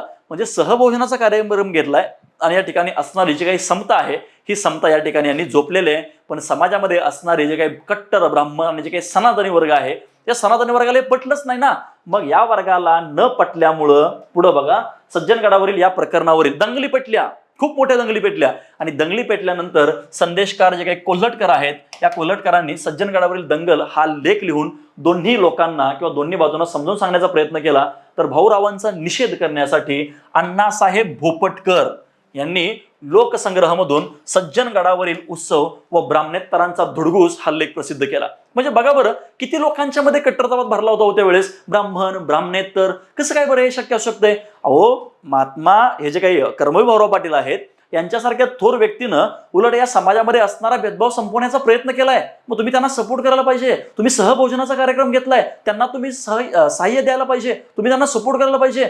पण लोकांच्या मध्ये एवढं काय होतं, कसलीही विषमता भरलेली होती. ब्राह्मण, ब्राह्मणेतर हे देवालाच माहिती. बघा, मला लक्षात घ्यायचं, इथं अण्णासाहेब भोपटकरांनी लगेच लोकसंग्रहामधून सज्जनगडावरील उत्सव आणि ब्राह्मणेतरांचा धुडगूस हे काय केलं, लेख लिहिला. आणि याला प्रत्युत्तर म्हणून लगेच भास्करराव जाधवांनी 18 मार्च 1921 मधून ज्ञानप्रकाश मधून सनातनींना काय केलंय, त्यांनी उत्तर दिलेलं आहे. कळतंय का? बघा, म्हणजे यांच्या प्रकरणात यांच्या आयुष्यामध्ये काय अशा घटना घडलेल्या आहेत, जी व्यक्ती समाजासाठी झटते त्या व्यक्तीच्या आयुष्यामध्ये अशा घटना होतच राहतात. त्या व्यक्तीला कित्येकदा अडकवण्याचा प्रयत्न केला जातो. आणि व्यक्ती जर का तशीच थांबत नसेल, त्या व्यक्तीचा विकास थांबवता येत नसेल, प्रगती थांबवता येत नसेल, तर सगळ्यात मोठं प्रभावी शस्त्र आहे की त्या व्यक्तीच्या व्यक्तिगत जीवनावरती चिखल उडवणे, म्हणजे त्या व्यक्तीचं कॅरेक्टर बदनाम करणे. मग त्या ठिकाणी बघा, लक्षात घ्यायचं, कॅरेक्टर बदनाम करण्यासाठी एक म्हणजे डांबर प्रकरण आहे, दुसरं आहे ते म्हणजे सज्जनगडावरील जो काही प्रकार घडलेला आहे तो सज्जनगड प्रकरण आहे त्याच्यामध्ये. बघा, तिसरा आहे कुऱ्हाड साप्ताहिक. काय कुऱ्हाड साप्ताहिक? मग हे जे काही सज्जनगड प्रकरण घडलं, याच्यातून जे काही ब्राह्मणेतर असणारे जे काही नेते, स्वार्थी नेते आहेत, या स्वार्थी नेत्यांच्यावरती टीका करण्यासाठी यांनी काय केलं आहे बघा, सत्यशोधक आणि ब्राह्मणेतर चळवळीमधील नेत्यांचा स्वार्थ, ढोंगीपणा व समाज विघातक कारवायांवरती घाव घालण्यासाठी यांनी कुऱ्हाड समाचार नावाचं, आता लक्षात यायचं, यांनी हे वृत्तपत्र चालू करायचं ठरवलं होतं साप्ताहिक स्वरूपामध्ये, पण ते झालेलं नाहीये. कुऱ्हाड लक्षात याचं, कुऱ्हाड याचा अर्थ असा आहे की जे काही कराड आहे, काय जे कराड आहे त्या कराडाचं फक्त यांनी काय केलं आहे, कुऱ्हाड केलेलं आहे. क्लिअर आहे का? म्हणजे कराड या शब्दावरून त्यांनी कुऱ्हाड, जे काही धारदार शस्त्र असतं ज्याचा आपण प्रामुख्यानं वापर हा लाकडं तोडण्यासाठी करतो किंवा ज्या काही इतर घट्ट वस्तू असतात त्या फोडण्यासाठी आपण त्याला काय करतो, त्याचा वापर करत असतो. बघा, येतो का विषय लक्षात? मग त्यासाठी त्यांनी नांगऱ्या पाटील हे नाव धारण केलं. आता लक्षात घ्यायचं, हे नांगऱ्या पाटील कसं काय बरं त्यांनी नाव धारण केलं? कारण जे काही किर्लोस्कर कंपनीमध्ये ते काय करायचे, नांगर विकायचं काम करायचे. म्हणजे यांचं आडनाव पाटील, मात्र हे काम काय करायचे, नांगर विकायचे. येतो का विषय लक्षात? त्या ठिकाणी असणारा जो काही ओगलेंचा काचेचा कारखाना आहे, या ओगलेंच्या काचेच्या कारखान्यामध्ये यांनी काम केलं आहे. त्याच्यानंतर किर्लोस्कर आणि कंपनीमध्ये यांनी काय केलं, ते काम केलं आहे. आणि मग जे नांगर विकायचे, त्या नांगरातून यांनी स्वतःला नाव लावून घेतलं होतं नांगऱ्या पाटील. मग कुऱ्हाड समाचारमधून नांगऱ्या पाटील नाव धारण करून ते कुऱ्हाड नावाचं साप्ताहिक सुरू करणार होते व तशी जाहिरातही त्यांनी 1 नोव्हेंबर 1923 ला प्रबोधन या साप्ताहिकामध्ये दिली होती. बघा, येतो का विषय लक्षात? हा, आता पुढे बघायचं बघा, पदवी प्रदान यांना कुठल्या पदवी मिळाल्या बघा, आता लक्षात घ्यायचं. हा, आता याच्यामध्ये जे काय आहे, पद्मभूषण जे आहे, ही पद्मभूषण यांना कधी मिळाली? भारत सरकारद्वारे मिळाली. बघा, मग 5 एप्रिल 1959 ला. आता लक्षात घ्यायचं काय आहे विषय, हा इथं थोडंसं हे खालीवर झालेलं आहे. जो पद्मभूषण आहे, हा पद्मभूषण त्यांना मिळाला 26 जानेवारी 1959 ला. कधी मिळाला त्यांना तो? 26 जानेवारी 1959 ला. हे थोडंसं खालीवर झालेलं आहे. बघा, पद्मभूषण मिळाला त्यांना 26 जानेवारी 1959 ला मिळाला. त्याच्यानंतर जो काही डिलीट आहे बघा, आता हा जो काही पद्मभूषण आहे, हा पद्मभूषण त्यांना कधी मिळाला? 26 जानेवारी 1959 ला. कुणाद्वारे मिळाला तो? भारत सरकारच्या द्वारे मिळाला. आणि मग त्याच्यानंतर पुणे विद्यापीठाकडून त्यांना डिलीट पदवी मिळाली. आता लक्षात घ्या, ही जी काही पुणे विद्यापीठाची डिलीट पदवी आहे, ही त्यांना कधी मिळाली सांगा बरं? ही त्यांना मिळाली 5 एप्रिल 1959 ला. कधी मिळाली त्यांना? 5 एप्रिल 1959 ला. हे थोडं समजून घ्यायचं, खालीवर झालेलं आहे. हा, डिलीट मध्ये 5 एप्रिल 1959 ला पुणे विद्यापीठाने दिली. त्यावेळेस महाराष्ट्राचे राज्यपाल जे काही श्रीप्रकाश होते यांच्या हस्ते त्यांनी दिलेलं आहे. मग त्यांच्या हस्ते जी मिळालेली आहे ती प्रत्यक्षातपणे इथं आणून कोणी दिली? तर ती दिलेली आहे ससून हॉस्पिटलमध्ये पुणे विद्यापीठाचे कुलगुरू रँगलर परांजपे यांनी दिलेलं. लक्षात घ्यायचं, कोणाच्या हस्ते मिळाली होती? बरं, त्यावेळेस काय झालं मग सर, ससून हॉस्पिटलमध्ये का गेले होते बरं? हा, ससून हॉस्पिटलमध्ये का गेले होते? लक्षात घ्या, ससून हॉस्पिटलमध्ये ते यासाठी गेले होते की त्यांना रक्तदाबाचा त्रास झाला होता. आणि मग रक्तदाबाचा त्रास झाला असताना त्या ठिकाणी उपचार चालू होते आणि मग उपचार चालू असताना ते त्या कार्यक्रमाला जाऊ शकले नाहीत. आणि म्हणून ससून हॉस्पिटलमध्ये ही पदवी देण्यासाठी कोण आलं होतं? पुणे विद्यापीठाचे कुलगुरू रँगलर परांजपे आले होते. बघा, आता यांच्याबद्दल गौरवोद्गार बघायचे आपल्याला. कोण काय म्हणलं? प्रबोधनकार ठाकरे असं म्हणतायत की हे एक आदर्श समाजसेवक आहेत. त्याच्यानंतर महर्षी कर्मवीर भाऊराव पाटील आणि रयत सेवक असं कोण म्हणतंय? सातारा जिल्हा विद्यार्थी काँग्रेस म्हणतायत. त्याच्यानंतर सत्य समाजिस्ट शिरोमणी असं कोण म्हणतंय? LM मायस म्हणतायत. हे त्यावेळेचे तत्कालीन काय आहेत ते जिल्हाधिकारी बघा सातारचे. महाराष्ट्राचे बुकर टी वॉशिंग्टन असं कोण म्हणतंय? H.Ra महाजनी म्हणतायत. हे महत्वाचं बघा, लक्षात घ्या आपल्यासाठी. हे आपल्यासाठी अत्यंत महत्वाचं आहे. आता बघायचं आपल्याला बेहरामजी मलबारी. काय बघायचं आपल्याला? बेहरामजी मलबारी. बघा, आता आपण या ठिकाणी कर्मवीर भाऊराव पाटलांच्या बद्दल जे काही सर्व स्टेटमेंट्स बघितले किंवा जो पण काय आपण अभ्यास केला, याच्या व्यतिरिक्त बघा मी तुम्हाला वारंवार सांगत आलोय की एखादं चांगलं पुस्तक पण तुम्ही काय करायला पाहिजे? सोबत ठेवायला पाहिजे. तुम्हाला कुठलंही हे वाचल्यानंतर किंवा हा अभ्यास केल्यानंतर तुम्हाला कुठलंही पुस्तक वाचण्याची गरज बिलकुल पडणार नाहीये, पण एखाद दुसरं पुस्तक तुमच्या सोबत असावंच हे मात्र नक्कीच खरं आहे. बघा, आता आपल्याला काय बघायचंय? आता आपल्याला बघायचंय बेहरामजी मलबारी यांचा एकूण कालावधी किती आहे? 1853 ते 1912 पर्यंत काय यांचा एकूण कालावधी आहे. बघा, हा जन्म 1853 ला झालेला आहे यांचा. गुजरातमधील बडोदा येथे पारसी कुटुंबामध्ये झालेला आहे. त्याच्यानंतर त्यांचं इंग्रजी शिक्षण हे इंग्रजी मिशनरी शाळेत पूर्ण झालं. डॉक्टर विल्सन यांच्या विचारांनी ते प्रभावित होते. लक्षात यायचं, असा आपल्याकडे कोणताच समाजसुधारक नाहीये किंवा असा आपल्याकडे कोणताच नेता नाहीये, राजकीय नेता, की जो कुणापासून प्रेरित झालेला नाहीये. बघा, मग या ठिकाणी संमती वय विधेयक जे 1891 ला केलं होतं, त्याच्याद्वारे लग्नाचं वय किती होतं? 12 वर्ष होतं. किती वर्ष होतं? सर्वसामान्य 12 वर्ष होतं. नंतर मात्र ते किती केलं? हे 12 केलं गेलं, पण सुरुवातीला मात्र किती होतं? 10 वर्ष होतं. बघा, टिळकांनी या विधेयकाला विरोध केला होता, पण या संमती विधेयकाला बहिरामजी मलबारी जे आहेत यांनी काय केलं होतं, पूर्णपणे पाठिंबा दिला होता की ज्या संमती वय जे विधेयक होतं 1891चं, त्याच्यामध्ये लग्नाचं वय हे किती होतं, सुरुवातीला 10 वर्ष होतं, नंतर मात्र किती केलंय ते 12 वर्ष केलंय. पण टिळकांचा यांना काय होता, विरोध होता बघा. येस. बॉम्बे गॅझेट साप्ताहिकातून बेहरामजी यांनी गुजरात आणि गुजरातीज ही लेखमाला लिहिली. याच्यावरती पण आयोग तुम्हाला प्रश्न विचारू शकतो बघा. आयोगाने काय यांच्यावरती काही जास्त प्रश्न विचारलेले नाहीयेत, पण यदा कदाचित जर समजा आयोगाने उद्या प्रश्न विचारला बघा, कधी कधी जे आयोगाकडून दुर्लक्ष झालेले घटक आहेत त्यांचा देखील आपण काय करायला पाहिजे, अभ्यास चांगल्या पद्धतीने करायला पाहिजे. मग बॉम्बे गॅझेट साप्ताहिकातून बेहरामजी यांनी गुजरात आणि गुजरातीज ही लेखमाला लिहिली. त्याच्यानंतर इंडियन स्पेक्टॅक्टर या साप्ताहिकामधूनच त्यांनी स्तंभलेखन करण्यास सुरुवात केली व नंतर हेच साप्ताहिक त्यांनी 1879 मध्ये काय घेतलं, विकत घेतलं. म्हणजे सुरुवातीला ज्याच्यामध्ये तुम्ही लिखाण केलं तेच त्यांनी नंतर काय घेतलं, विकत घेतलं. कुठलं विकत घेतलं, इंडियन स्पेक्टॅक्टर नावाचं त्यांनी विकत घेतलेलं आहे. आणि शेवटपर्यंत त्यांनी काय केलं, त्याचं संपादक पद स्वीकारलेलं बघा. दादाभाई नौरोजी आणि विल्यम वेडरबर्न यांनी चालवलेल्या व्हॉइस ऑफ इंडिया या नियतकालिकामध्ये त्यांनी लेखन केलंय. लक्षात घ्यायचं त्यांनी लेखन काय काय केलं आणि कुठं केलं समजून घ्यायचं पहिल्यापासून. बघा, बॉम्बे गॅझेट हे साप्ताहिक जे होतं या साप्ताहिकामध्ये त्यांनी गुजरात आणि गुजरातीज ही त्यांनी काय केली, लेखमाला लिहिली. क्रमांक 1. त्याच्यानंतर पुन्हा इंडियन स्पेक्टॅक्टर बघा, लक्षात घ्यायचं इंडियन स्पेक्टॅक्टर याच्यातून त्यांनी काय केलं, लेखन केलंय. पण 1879 ला त्यांनी ते काय घेतलं, विकत घेतलं आणि त्याचे ते शेवटपर्यंत संपादक राहिले. त्याच्यानंतर दादाभाई नौरोजी आणि विल्यम वेडरबर्न यांनी चालवलेल्या व्हॉइस ऑफ इंडिया या नियतकालिकामध्ये त्यांनी लेखन केलंय. आता एक गोष्ट लक्षात घ्यायची बघा, इथं अजून एक प्रश्न तयार झाला बघा की दादाभाई नौरोजी आणि विल्यम वेडरबर्न यांनी कोणतं वृत्तपत्र किंवा कोणतं नियतकालिक चालवलं होतं, तर ते आहे व्हॉइस ऑफ इंडिया. आला का विषय लक्षात. म्हणजे अशा प्रकारे प्रश्न आपला डिझाईन होऊ शकतो, तर तुम्ही फक्त काय करायला पाहिजे, लक्षात घ्यायला पाहिजे. बघा, बहिरामजी मलबारी हे दादाभाई नौरोजींचे उजवे हात होते. आता उजवे हात होते याचा अर्थ असा की त्यांच्यावरती काय होता, प्रभाव होता. दादाभाई नौरोजींचा त्यांच्यावरती खूप मोठ्या प्रमाणामध्ये प्रभाव होता. मग आयोग तुम्हाला विचारेल खालीपैकी कोणती वृत्तपत्र हे त्यांच्याशी संबंधित आहेत. त्याच्यामध्ये पहिला आहे बॉम्बे गॅझेट, दुसरा आहे इंडियन स्पेक्टॅक्टर आणि तिसरा आहे ते म्हणजे व्हॉइस ऑफ इंडिया. क्लिअर आहे. बघा, एकदम सरळ आहे, साधा आहे. 1901 ते 1912 या काळामध्ये ईस्ट अँड वेस्ट या नियतकालिकाचे ते काय आहेत, संपादक आहेत. बघा, मग ते संपादक कोणाकोणाचे होते लक्षात घ्या. बघा, संपादक कोणाकोणाचे त्या ठिकाणी, ते ईस्ट अँड वेस्ट याचे पण ते संपादक आहेत. त्याच्यानंतर पुन्हा इंडियन स्पेक्टॅक्टर याचे देखील ते काय आहेत, संपादक आहेत. क्लिअर आहे. आणि लेखन त्यांनी कशात केलं बघा, बॉम्बे गॅझेटमध्ये आणि पुन्हा व्हॉइस ऑफ इंडिया याच्यामध्ये त्यांनी काय केलंय, एकूण लेखन केलंय.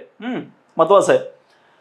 1875 मध्ये नीती विनोद हा एक त्यांनी काव्य संग्रह प्रसिद्ध केलाय. लक्षात घ्यायचं काय, आता ते काय होते बघा, लक्षात घ्यायचं ते एक कवी पण होते. बहिरामजी मलबारी जे आहेत हे काय होते, कवी पण आहेत. यांनी 1875 मध्ये नीती विनोद नावाचा एक काव्य संग्रह लिहिलाय. काव्य म्हणजे काय हो, कविता.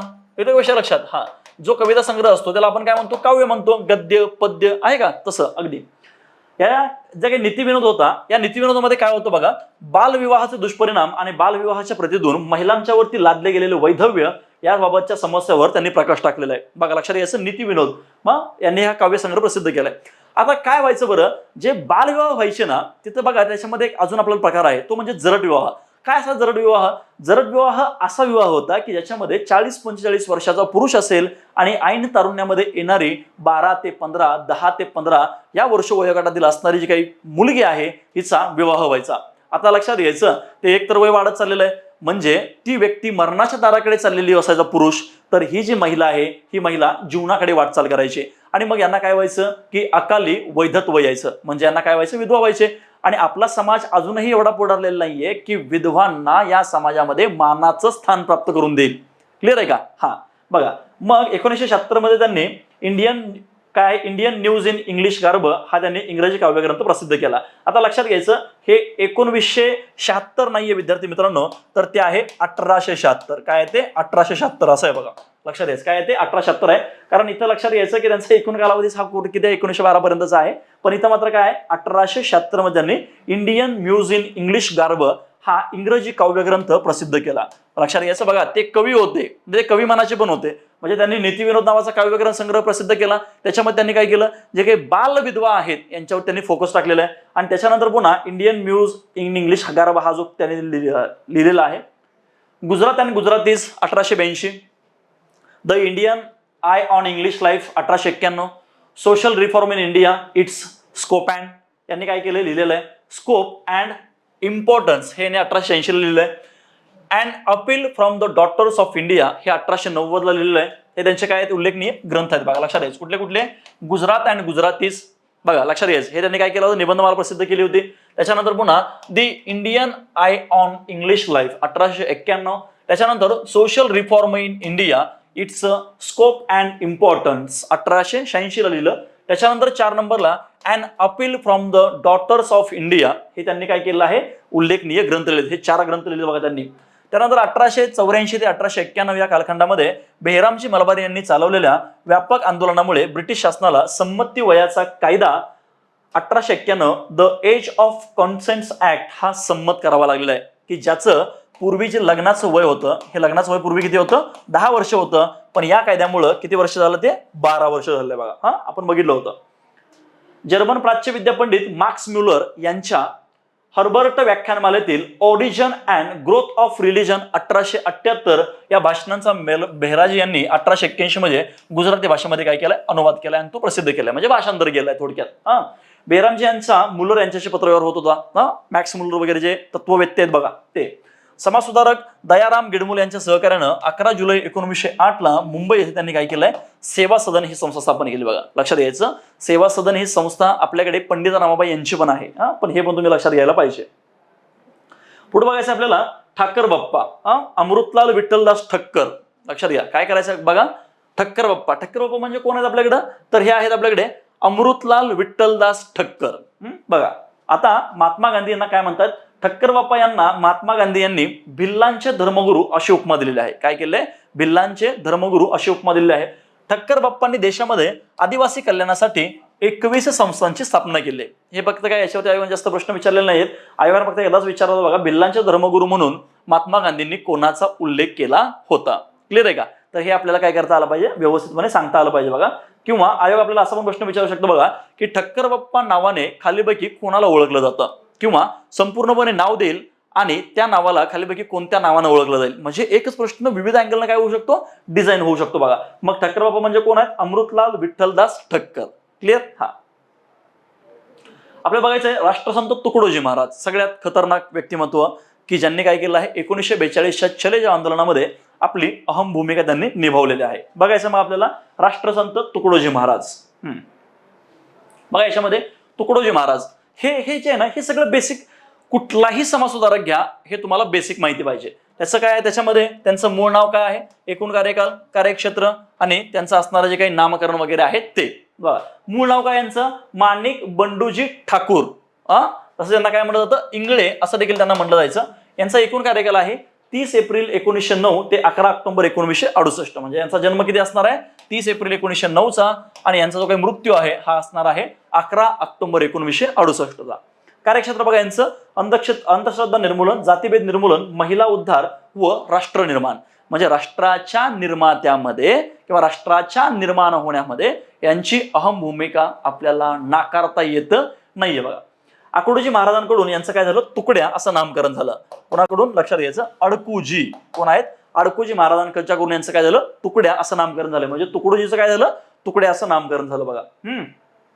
आता बघा इथं यांना त्यांचं सामाजिक कार्य बघा, पंढरपूरचा मंदिर लढा. आता पंढरपूरचा मंदिर लढा हे साने गुरुजी पण याच्याशी काय संबंधित आहेत का, साने गुरुजी पण याच्याशी संबंधित मध्ये आहेत बघा. त्यांनी काय काय सांगितलं, आता हे हा जो मेसेज आहे ना, हा मेसेज खूप खतरनाक मेसेज आहे बरं, लक्षात घ्या. काय बघा, पतित पावन दिया दया, पतित पावन दिन दया, धन दर्शन देणे खडा, पुजारी क्यों दरवाजे अडा. मला दर्शन घ्यायचं आहे, तर पुजारी त्या मंदिरामध्ये का अडवाय, मला त्या देवाला भेटायचंय. मंदिर को खुला दे, मंदिर को खुला दे, उन्हें मिलवा दे मुरारी. हे देवा त्यांना मला मिळू दे, बाजू हो पुजारी. बघा, पतित पावन दिया दिन दया, धन दर्शन देणे खडा, पुजारी क्यों दरवाजे आडा. का दरवाजा थांबलाय तो. मग महात्मा फुले तुम्हाला आठवायला पाहिजेत, सर्व साक्षी जगतपती त्याचं नकोच मध्यस्थी. क्लिअर आहे का, आणि सर्व साक्षी जगतपती त्याचं नकोच मध्यस्थी म्हणजे ज्या पद्धतीनं मुलाला त्याच्या आई किंवा वडिलांना भेटण्यासाठी समाजाच्या विचाराची गरज नसते किंवा कुठल्याही मध्यस्थाची गरज नसते, त्या पद्धतीनं देवाचं किंवा देवाची भक्ती करण्यासाठी किंवा देवाला प्रसन्न करण्यासाठी कुठल्याही पुरोहिताची, कुठल्याही भटजीची गरज नाही. मग इथं तेच सांगितलंय, पतित पावन दीनदया, धन दर्शन देणे खडा. जो उभा राहिलाय विठेवरती, दर्शन देण्यासाठी उभा राहिलाय, मग दर्शन देण्यासाठी जो काही खडा राहिलेला आहे, जो उभा राहिलेला आहे, पुजारी क्यों दरवाजे अडा, हा दर्शनाला थांबलेला आहे, हा विठ्ठल थांबलाय, हा विठ्ठल थांबलाय दर्शनाला देण्यासाठी. पण हा जो पुजारी आहे, हा पुजारी का थांबलाय, बाजू हो पुजारी, मंदिर को खुला दे. जे काही मंदिर उभा राहिलंय, देव जो मंदिरामध्ये आहे, त्या मंदिर को खुला दे, उन्हें मिला दे मुरारी, त्या देवाला मला भेटू दे. बरोबर, बाजू हो पुजारी, ह्या परमेश्वराला, परमपिता परमेश्वराला मला भेटायचं आहे, बाजू हो पुजारी. क्लिअर आहे. मग हे टेंडर घेतलं का त्या लोकांनी? बघा, दूर गए हरिजन को अपने गले लगा लो रे, जे आपल्यापासून दूर गेलेत. आणि मग याच कालावधीमध्ये महाराष्ट्रामध्ये समतेच्या चळवळी चालू झाल्या. डॉक्टर बाबासाहेब आंबेडकरांनी महाडचा 14 ताळे सत्याग्रह, मनुस्मृतीचं दहन केलं. त्याच्यानंतर पुन्हा काळाराम नाशिक मंदिर सत्याग्रह केला. पंढरपूरचा हा लढा चालू झाला. पर्वती मंदिर सत्याग्रह चालू झाला. त्या ठिकाणी अंबादेवी मंदिर सत्याग्रह चालू झाला. म्हणजे अस्पृश्यांना मंदिरात जाण्याचा अधिकार नव्हता, ह्या समाजाने काढून घेतला होता तो अधिकार. दूर गए हरिजन को अपने गले लगा लो रे, गले लगा लो पास बिठा लो रे, म्हणजे अस्पृश्यता संपवा. बघा किती आहे, पुन्हा एकदा सांगतो तुम्हाला हे. पतित पावन दिन दया धन दर्शन देने खडा, पुजारी क्यों दरवाजे अडा, मंदिर को खुला दे उन्हें मिलवा दे मुरारी, बाजू हो पुजारी. दूर गए हरिजन को अपने गले लगा लो रे, जे आपल्यापासून अस्पृश्य बांधव दूर गेलेले आहेत, जे हरिजन दूर गेलेले आहेत, गले लगा लो पास बिठा लो रे. बघा म्हणजे किती खतरनाक लिहिलेलं आहे हे. भूदान चळवळ बघा, बघितलं आपण इतिहासामध्ये. विनोबांच्या सांगण्यावरून भूदान पदयात्रेची सुरुवात महाराजांनी 1 मे 1953 यवतमाळ जिल्ह्यातील पारवा या गावापासून केली असता, याच गावचे बाबासाहेब देशमुख पारवे यांनी 210 एकर जमिनीचं दान केलं होतं भूदान चळवळीमध्ये. भूदान चळवळ का करायची होती? कारण अस्पृश्यांना, गोरगरिबांना, दिनदुबळ्यांना देखील जमीन कसायला मिळावी, या उद्देशाने आपल्याकडे भूदान म्हणजे जमिनीचं दान करायचंय. लक्षात घ्या. आता ग्रामोन्नती व ग्राम कल्याण बघा, यांनी एक हा लिहिला होता, ग्रंथ लिहिला होता.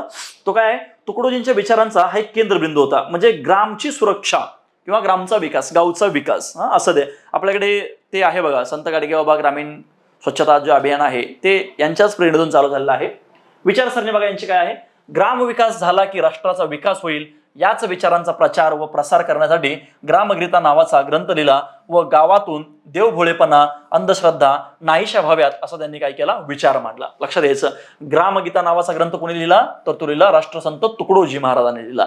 त्याच्यामध्ये काय सांगितलंय की गावातून देवभोळेपणा केला पाहिजे. पहिल्यांदा राष्ट्राचा विकास व्हायचा असेल तर गावचा विकास व्हायला पाहिजे. म्हणजे बघा कसं, सुरुवातीला जर का तुम्हाला बदलायचं असेल तर स्वतःला बदलावं लागेल.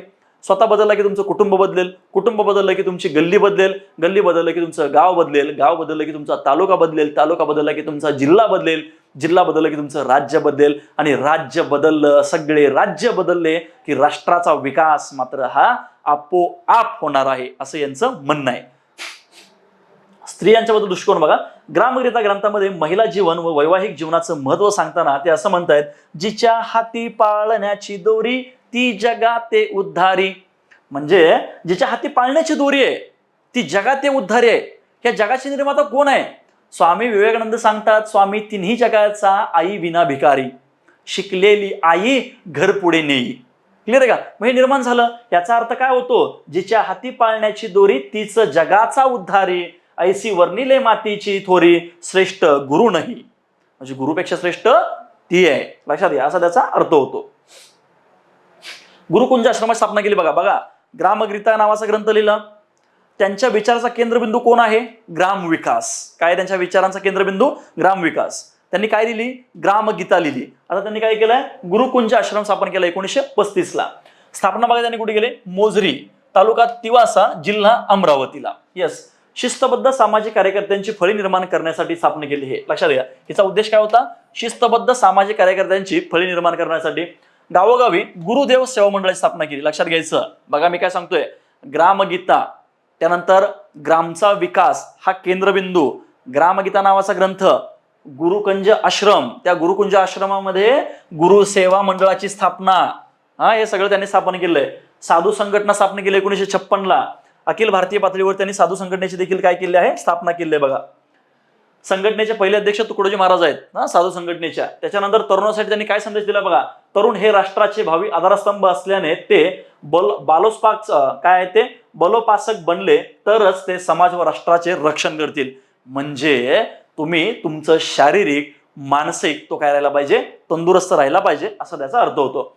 आदेश रचना या ग्रंथात त्यांनी व्यायामाचं व बाल उपासना जे आहे या बाल उपासनेने महत्व सांगितलेलं आहे. बघा लक्षात यायचं काय सांगतो मी, ग्रामगीता नावाचा ग्रंथ लिहिला, आश्रमकुंज त्यांनी स्थापन केलं, त्याच्यानंतर त्यांनी साधू संघटना स्थापन केली, तरुणासाठी त्यांनी संदेश दिला, आदेश रचना नावाचा त्यांनी काय केला, ग्रंथ लिहिला, त्याच्यामध्ये त्यांनी व्यायामाच्या आणि बालोपासनाचं काय केलं, एकूण त्यांनी महत्व सांगितलेलं. बघा महत्व स्पष्ट केलेलं आहे. स्वातंत्र्य चळवळीमध्ये त्यांचा सहभाग काय आहे बघा, 1930ला सविनय कायदेभंग चळवळ. आता या 1930च्या सविनय कायदेभंग चळवळीमध्ये पण त्यांचा समावेश होता. 1942च्या चलेजा आंदोलनामध्ये त्यांचा सहभाग होता. त्याच्यानंतर गुलजारीलाल नंदा यांच्यासोबत भारत सेवक समाजामध्ये पण त्यांनी काय केलं आहे, कार्य केलेलं आहे. आष्टी व चिमूर येथील जनतेस चलेजाव आंदोलनाची चिथावणी दिल्याच्या आरोपावरून त्यांना अटक करण्यात आली, नंतर मात्र सुटका झाली त्यांची. तुरुंगात असतानाच त्यांनी सुविचार स्मरणी हा काय केला आहे, ग्रंथ लिहिलेला आहे. कुठला लिहिला, सुविचार स्मरणी. मग आता तुम्ही काय करायचं आहे, एका बाजूला त्यांनी काय काय लिहिलं आणि त्यांचं काय लेखन आहे या सर्वांचा तुम्ही काय करायचं आहे, अभ्यास करायचा आहे. बघा, अब काहे को धूम मचाते हो दुखवा कर भारत सारे. बघा काय सांगितलं या ठिकाणी, अब काहे को धूम मचाते हो दुखवा कर भारत सारे, आते हे नात हमारे झाड़ झड़ूले शस्त्र बनेंगे, भक्त बनेगी सेना पत्थर सारे बॉम्ब बनेंगे, नाव लगेंगे किनारे टुकड़ा दास कहे मत भूलो, वह दिन आए हमारे सब दुनिया के पालन करता, उनके है हम प्यारे आते है नात हमारे.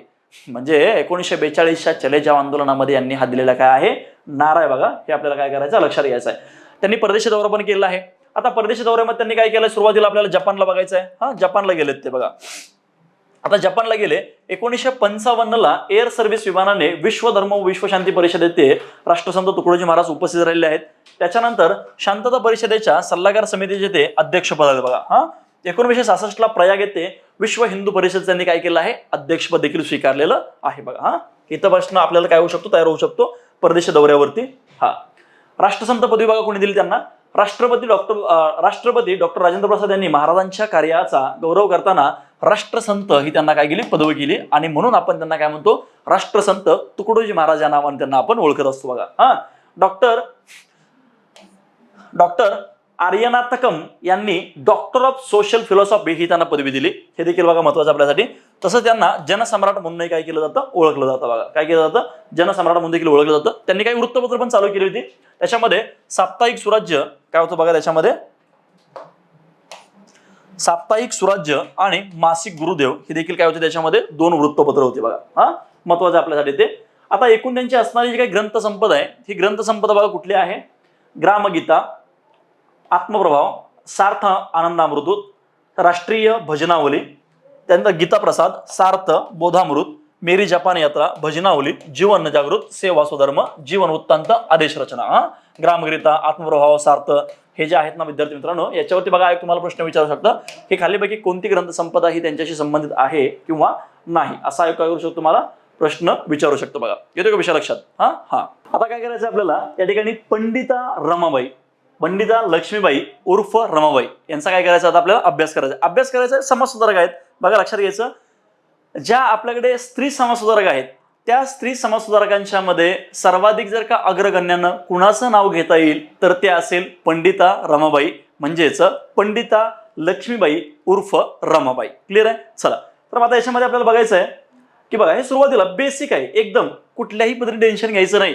तुम्ही समाज सुधारकाचा पार्ट 1 आणि पार्ट 2 हा जरी नंदकुमार सरांचा केला तरी तुम्हाला हे सफिशियंट आहे.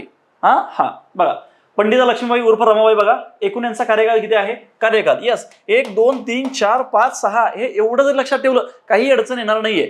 बघा कुठलाही समाजसुधारक असेल त्याचं सामाजिक कार्य, राजकीय कार्य हे महत्वाचं आहे, त्याचं सामाजिक कार्य महत्वाचं आहे. सामाजिक कार्य महत्वाचं असल्यामुळं त्याला आपण समाज सुधारक असं म्हणतो. क्लिअर आहे का. हा, मग बघा कार्यकाळ किती यांचा, एकूण कार्यकाळ आहे 23 एप्रिल 1858 ते 2 एप्रिल 1922 पर्यंत. म्हणजे जन्म आहे 23 एप्रिल 1858 चा आणि 5 एप्रिल 1922 ला यांचा मृत्यू आहे. मग 1858 चा आपल्याकडे राणीचा जाहीरनामा आहे. बघा आहे का, 1857च्या उठावाचा परिणाम आता भारतीय लोकांना शांत करण्यासाठी यांनी काय केलं आहे की हे 23 एप्रिल 1858 ला, म्हणजे 1858 ला बघा तो 1858 चा कायदा होता. हा, त्याच्यावरून हे लक्षात ठेवायचंय. नाव काय यांचं मूळ? रमाबाई अनंतशास्त्री डोंगरे. त्याच्यानंतर मूळ गाव यांचं कुठलं आहे? गंगामुळे, जिल्हा मंगळूर, कर्नाटकमध्ये काय यांचं गाव आहे. भाऊ कोण आहेत त्यांचे? श्रीनिवास. पती कोण आहेत? बिपिन बिहारी दास. 13 जून 1880 रोजी त्यांचा काय झालाय? तो विवाह झालेला आहे बघा. त्याच्यानंतर मुलगी जी आहे, ही मुलगी कोण आहे त्यांची? मनोरमा नावाची मुलगी आहे बघा त्यांची. क्लिअर आहे का? आता इथं एक गोष्ट लक्षात ठेवायची आहे, ही जी माहिती आहे ना विद्यार्थी मित्रांनो, ही प्रत्येक समाजसुधारकांच्या बद्दल जी बेसिक माहिती आहे, ही बेसिक माहिती तुम्हाला माहितीच पाहिजे. काय पाहिजे तुम्हाला? ही माहितीच पाहिजे बघा. हा, आता याच्यामध्ये बघा, भारतीय स्त्री शिक्षणाचा दीपस्तंभ त्यांनी काय केलेला आहे? पेटवलेला आहे. आता लक्षात घ्या, भारतातल्या ज्या काही पहिल्या महिला मुख्याध्यापक आहेत, स्त्री महिला मुख्याध्यापक, हा, स्त्री महिला, आता दोन्ही शब्द हे एकच आहेत. क्लिअर आहे? कोण आहेत मग ते आपल्याकडे? सावित्रीबाई फुले. पण बघा, त्याच्यामध्येच भारतीय स्त्री शिक्षणाचा दीपस्तंभ म्हणून देखील यांना ओळखलं जातं. सरस्वती व पंडिता या त्यांना काय पदव्या प्रदान केल्या आहेत. पंडिता नावाने प्रसिद्ध असणाऱ्या एकमेव महिला समाजसुधारक आहेत त्या. इथं बघा, इथं पण प्रश्न आयोगाचा तयार होऊ शकतो. पंडिता नावाने प्रसिद्ध असणाऱ्या एकमेव महिला समाजसुधारक त्या ओळखल्या जातात. बंगाली स्त्रियांच्याकडून त्यांना भारतवर्षीय स्त्रियांचं भूषण असं त्यांना मानपत्र देण्यात आलं होतं. आता लक्षात घ्यायचं, हे मानपत्र नंतर देण्यात आलं. पण का बरं? कारण यांनी स्त्रियांच्या विषयी जी काही जागृती निर्माण केलेली आहे, स्त्रियांच्या मध्ये आत्मसन्मान निर्माण केलेला आहे, त्यांनाही चांगला जीवन जगण्याचा अधिकार आहे, तेही समाजाचा एक महत्वपूर्ण घटक आहेत. ज्या पद्धतीनं घरातला असणारा महत्वपूर्ण घटक आहेत, अगदी त्याच पद्धतीनं समाजाचा देखील एक आहे, एक महत्वाचा घटक आहेत. आणि म्हणून या सर्व केलेल्या कार्यास्तव बंगाली स्त्रियांकडून त्यांना भारतवर्षीय स्त्रियांचं भूषण असा गौरवोद्गार दिलाय. कलकत्ता या ठिकाणी आर्य वंशाचा विकास व ऱ्हास व प्राचीन काळातील प्रतिष्ठित स्त्रीजीवन या विषयावर त्यांनी काय केलंय? संस्कृत मधून भाषण दिलेलं आहे बघा. लक्षात घ्यायचं, म्हणजे काय हो, त्यांचा इतिहासाचा गाढा अभ्यास आपल्याला दिसून येतो. विषय लक्षात. हा, मग हा जो काही इतिहासाचा असणारा गाढा अभ्यास आहे, त्यांनी काय लिहिलं बघा. कलकत्ता या ठिकाणी काय सांगितलं? आर्य वंशाचा विकास व ऱ्हास व प्राचीन काळातील प्रतिष्ठित स्त्री जीवन या विषयावर त्यांनी काय केलं आहे? संस्कृतमध्ये भाषण दिलेलं आहे बघा. हा, म्हणजे स्त्री जीवनाचं महत्व ते काय करतात? स्पष्ट करतात. हा, 1882 ला हंटर कमिशन समोर रमाबाईंनी मराठीत साक्ष दिली होती बघा. काय दिली होती मराठीमध्ये साक्ष? त्यांनी लक्षात घ्यायचं. हा, आता कशात साक्ष दिली होती लक्षात घ्या. ती मराठी भाषेत. कुठल्या भाषेत? मराठीत साक्ष दिली होती. साक्ष इंग्रजी भाषेत रूपांतर करणारा कोण आहे? मरे मिचेल यांनी ती काय केली? साक्ष ट्रान्सफर केली. 29 सप्टेंबर 1883 ला इंग्लंडमधील बोटिच चर्चमध्ये रमाबाईंनी ख्रिश्चन धर्माचा स्वीकार केला. कधी बरं? 29 सप्टेंबर 1883 ला. हे जे इयर्स असतात, हे इयर्स थोडेफार काय आपल्याला महत्वाचे आहेत बघा. त्यानंतर इंग्लंडमधील बोटिच चर्चमध्ये, कुठं? बोटिच चर्चमध्ये बघा. आता हे 1882 ला हंटर कमिशन समोर ज्या व्यक्तींनी साक्ष दिली होती, ज्याच्यामध्ये सर सय्यद अहमद खान, ज्याच्यामध्ये महात्मा ज्योतिबा फुले, ज्याच्यामध्ये गोपाळकृष्ण गोखले पण होते. बरं, लक्षात घ्या, बऱ्याच ठिकाणी तुम्हाला तो रेफरन्स सापडेल किंवा न सापडेल, हा, पण होते. त्याच्यानंतर बघा, लक्षात घ्यायचं की या ठिकाणी पंडिता रमाबाई. आता पंडिता रमाबाईंनी काय साक्ष दिली होती सांगा बरं? पंडिता रमाबाईंनी जी काही साक्ष दिली होती, ती साक्ष अशी होती की महिलांच्या शिक्षण विषयामध्ये मेडिकलचा समावेश करावा. काय करावा? मेडिकल विषयाचा समावेश करावा अशी त्यांनी साक्ष दिली होती. आणि इंग्रजाच्या शिक्षणा बाबतीमध्ये देखील महिलांना काय करावं? एक झुकतं स्थान मिळावं असं त्याचं म्हणणं होतं बघा. स्थापन केले संस्थापक पंडिता रमाबाईंनी काय काय स्थापन केले? आर्य महिला समाज. या आर्य समाज महिला कुठं स्थापन केला? पुण्यामध्ये. कधी? 1 मे 1882 ला. उद्देश स्त्रियांचा उद्धार करणं. एखादी संस्था स्थापन केली की ना, तिची स्थापना जी आहे, ही जी स्थापना कुठं केली? सगळ्यात महत्वाचं. त्याच्यानंतर तिचा उद्देश काय आहे? स्त्रियांचा उद्धार करणं. या आर्य महिला समाजाचा सभासद होण्यासाठी किती रुपये वर्गणी लागायची? 6 रुपये वर्गणी लागायची. किती लागायची? 6 रुपये वर्गणी लागायची. विदेशी स्त्रियांना स्थायी सदस्यत्व मिळणार नाहीये. लक्षात घ्यायचं, म्हणजे जर का विदेशी स्त्रिया असतील तर त्यांना याचं असणारं जे काही स्थायी म्हणजे काय हो? कायमस्वरूपी सदस्यत्व मिळणार नाहीये. म्हणजे त्यांना ठराविक वेळेपर्यंत सदस्यत्व मिळू शकतं, पण कायमस्वरूपी सदस्यत्व मिळू शकत नाहीये. मग या 6 रुपयाच्या वर्गणीवरती तुम्हाला प्रश्न कदाचित विचारू शकतो बघा, की खालीलपैकी पंडिता रमाबाईंनी स्थापन केलेल्या कोणत्या संस्थेचे स्थायी सभासदत्व हे विदेशी स्त्रियांना मिळणार नव्हतं व त्या संस्थेचं सदस्य होण्यासाठी 6 रुपये वर्गणी आकारली जाणार होती? कुठला आहे मध्ये? आर्य महिला समाज, 1 मे 1882 ला. स्थायी सदस्यत्व फक्त भारतीय स्त्रियांना होतं. याच्यामध्ये काय होतं? स्थायी सदस्यत्व फक्त भारतीय स्त्रियांना होतं. प्रार्थना समाजाची बिनबोभाटी सभा याच्यामध्ये काय केलेलं आहे? विलीन झालेली आहे. शाखा बघा याच्या अहमदनगर, सोलापूर, पंढरपूर, बार्शी, ठाणे, मुंबई. आता लक्षात याचा आयोग तुम्हाला प्रश्न असा विचारू शकतो बघा, की काय आहे? आर्य समाजाबद्दल विविध माहिती दिली जाईल आणि त्याच्यामधून आयोग तुम्हाला प्रश्न विचारू शकतो. त्याला आपण वर्णनात्मक प्रश्न असं म्हणतो बघा. या जो काही वर्णनात्मक प्रश्न आहे, या वर्णनात्मक प्रश्नामध्ये स्थायी सदस्यत्व फक्त भारतीयांना दिलं जायचं, विदेशी स्त्रियांना भारतीय सदस्यत्व नव्हतं. त्या समाजाचा भाग होण्यासाठी किंवा सदस्यत्व मिळवण्यासाठी त्याची वार्षिक वर्गणी 6 रुपये होती. असं देखील आयोग तुम्हाला काय करू शकतं. पुढे बघायचं आपल्याला शारदा सदन, मुंबई, 9 मार्च 1889 हा मुंबईमध्ये. बघा पुण्यात कुठल्या संस्था स्थापन झाल्या आणि मुंबईला कुठल्या झाल्या, कोणत्या वर्षी झाल्या, हे तुम्ही काय करायचं आहे. हे जर असं लक्षात राहत नसेल तर एक चार्ट बनवा आणि त्या चार्टनुसार तुम्ही लक्षात ठेवा. उद्देश काय बघायचा, निराश्रित विधवा, अनाथ स्त्रियांची व्यवस्था करणे. त्याचं सल्लागार मंडळ होतं बघा, कोण कोण त्याच्यामध्ये, रानडे, केटी तेलंग, भांडारकर, हे त्याचे काय होते, एकूण असणारे सल्लागार मंडळ होतं बघा. त्यांचं काय होतं, सल्लागार मंडळ होतं बघा. हा, शारदा गंगाधरपंत गद्रे ही काय आहेत, शाळेची पहिली विद्यार्थिनी आहे. जे शारदा सदन स्थापन केलं होतं, ज्याचा उद्देश होता निराश्रित विधवा, लक्षात घ्या शब्द काय येतं, निराश्रित विधवा तसेच अनाथ स्त्रिया. आता अनाथ स्त्रिया म्हणजे काय लक्षात घ्यायचं, अनाथ स्त्रियांच्या मध्ये समजा त्यांना आई पण नाहीये, वडील पण नाहीये आणि त्यांना त्यांचा पती पण नाहीये, हे आपण त्याच्यामध्ये येऊ शकतात. क्लिअर आहे. अशा प्रकारे दोन्ही प्रकार आहे बघा. शारदा गंगाधरपंत गद्रे ही काय आहे, शाळेची पहिली विद्यार्थिनी, शारदा सदनच्या. पहिली विधवा विद्यार्थिनी कोण आहे आपल्याकडे, गोदूबाई जोशी, लक्षात घ्यायचं कोण आहे, गोदूबाई जोशी.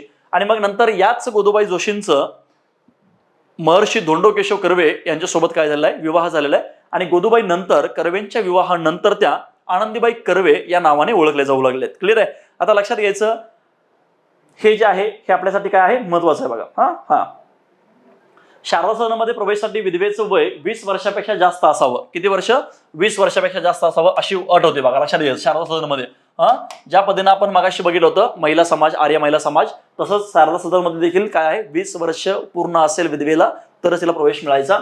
नोंदणीकृत शाळा नसल्याने मुलींना मॅट्रिकची परीक्षा देता येत नव्हती. मॅट्रिक म्हणजे तेव्हाची मॅट्रिक ही 7वीची मॅट्रिक होती. कितवीची होती, 7वीची. नंतर मात्र काय झाले आपल्याकडे, 10वी झाली बघा मॅट्रिक म्हणजे. हा, टीका बघा काय केली याला. आता शारदा सदनमध्ये काय झालं की सदनातील बाई व कोठीवरील बाई, सदनातील बाई व कोठीवरील बाई असे काय झाले, यांच्यावरती टीका झालेली आहे. शारदा सदन व रा ब रानडे यांची मध्यस्थी असा काय आहे, केसरीमध्ये लोकमान्य टिळकांनी एक ग्रंथ लिहिला होता, किंवा एक काय लिहिला होता, लेख लिहिला होता. आता इथे एक गोष्ट लक्षात घ्यायची तुम्हाला, ही जी काही टीका झाली ही सदनातील बाई आणि कोठीवरील बाई. काय झालं होतं माहिती आहे का, या ठिकाणी प्रकरण असं झालं होतं की शारदा सदन मधल्या कित्येक विद्यार्थ्यांनी, म्हणजे जवळपास 5 ते 7, म्हणजे प्रत्येक पुस्तकामध्ये आकडे वेगवेगळे आहेत, हे 5 ते 7 विद्यार्थ्यांनी काय केलं होतं की धर्मांतर केलं होतं, म्हणजे ख्रिश्चन धर्माची दीक्षा घेतली होती. आणि मग ख्रिश्चन धर्माची दीक्षा घेतल्यामुळं हे सगळं प्रकरण असं झालेलं आहे बघा. हा, मुक्ती सदन त्यांनी मुक्ती सदन किंवा मुक्ती मिशन त्यांनी चालू केलं बघा 1896 ला, केडगाव, पुणे या ठिकाणी. याचे विभाग होते बघा. मुक्ती सदन जे काही स्थापन केलं होतं याचे वेगवेगळे विभाग होते बघा. हे विभाग असे आहेत, ABCD. कृपा सदन समाजातून बहिष्कृत केलेल्या पतित पावन स्त्रियांसाठी. त्याच्यानंतर प्रीती सदन हे वृद्ध व अशक्त स्त्रिया व विकलांग आणि मतिमंद स्त्रिया व मुलींसाठी काय केलंय, हे स्थापन केलंय बघा. लक्षात यायचं, हे मॅच द पेअरला येऊ शकतो तुम्हाला. हा जो आहे प्रश्न, हा प्रश्न तुम्हाला कशाला येऊ शकतो विद्यार्थी मित्रांनो, हे तुम्हाला मॅच द पेअरला विचारला जाऊ शकतो. कशाला, मॅच द पेअरला. बातमी सदन अंध विद्यार्थ्यांसाठी होतं. सदानंद सदन अनाथ मुलांसाठी. लक्षात यायचं, अंधांसाठी काय, अनाथांसाठी काय, वृद्ध आणि अशक्त स्त्रियांसाठी काय, विकलांग आणि मतिमंद स्त्रियांसाठी काय, समाजातून बहिष्कृत केलेल्या पतित पावन स्त्रियांसाठी काय. लक्षात येतं का, मॅच द पेअरला आहे. तुम्हाला इथं काय करू शकतो बघा, प्रश्न विचारू शकतो, ऐकायला चान्स आहे इथं. कारण एवढं लक्षात घ्या की एवढं सगळं लक्षात ठेवणं कुणालाही जमत नाहीये. मग सर लक्षात कसं ठेवायचं, हे तुम्ही सांगितलं की पाठ करू नका, तर आता तुम्ही म्हणता की लक्षात राहत नाही कुणाच्याही.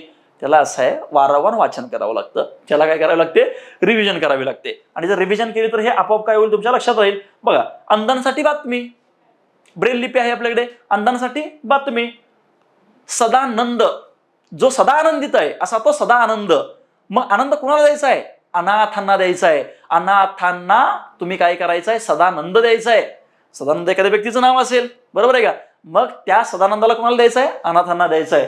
प्रीती नाव असतं बघा, मुलींचं नाव असतं, ती प्रीती कुणाला द्यायची आहे हो, प्रीती प्रेम कुणाला द्यायचं आहे, वृद्ध आणि अशक्त स्त्रियांना द्यायचं आहे. कृपा करायची आहे, कुणावरती कृपा करा आमच्यावरती. कृपा कुणावरती करायची आहे, बहिष्कृत केलेल्या पतित पावन स्त्रियांसाठी. झालं पाठ.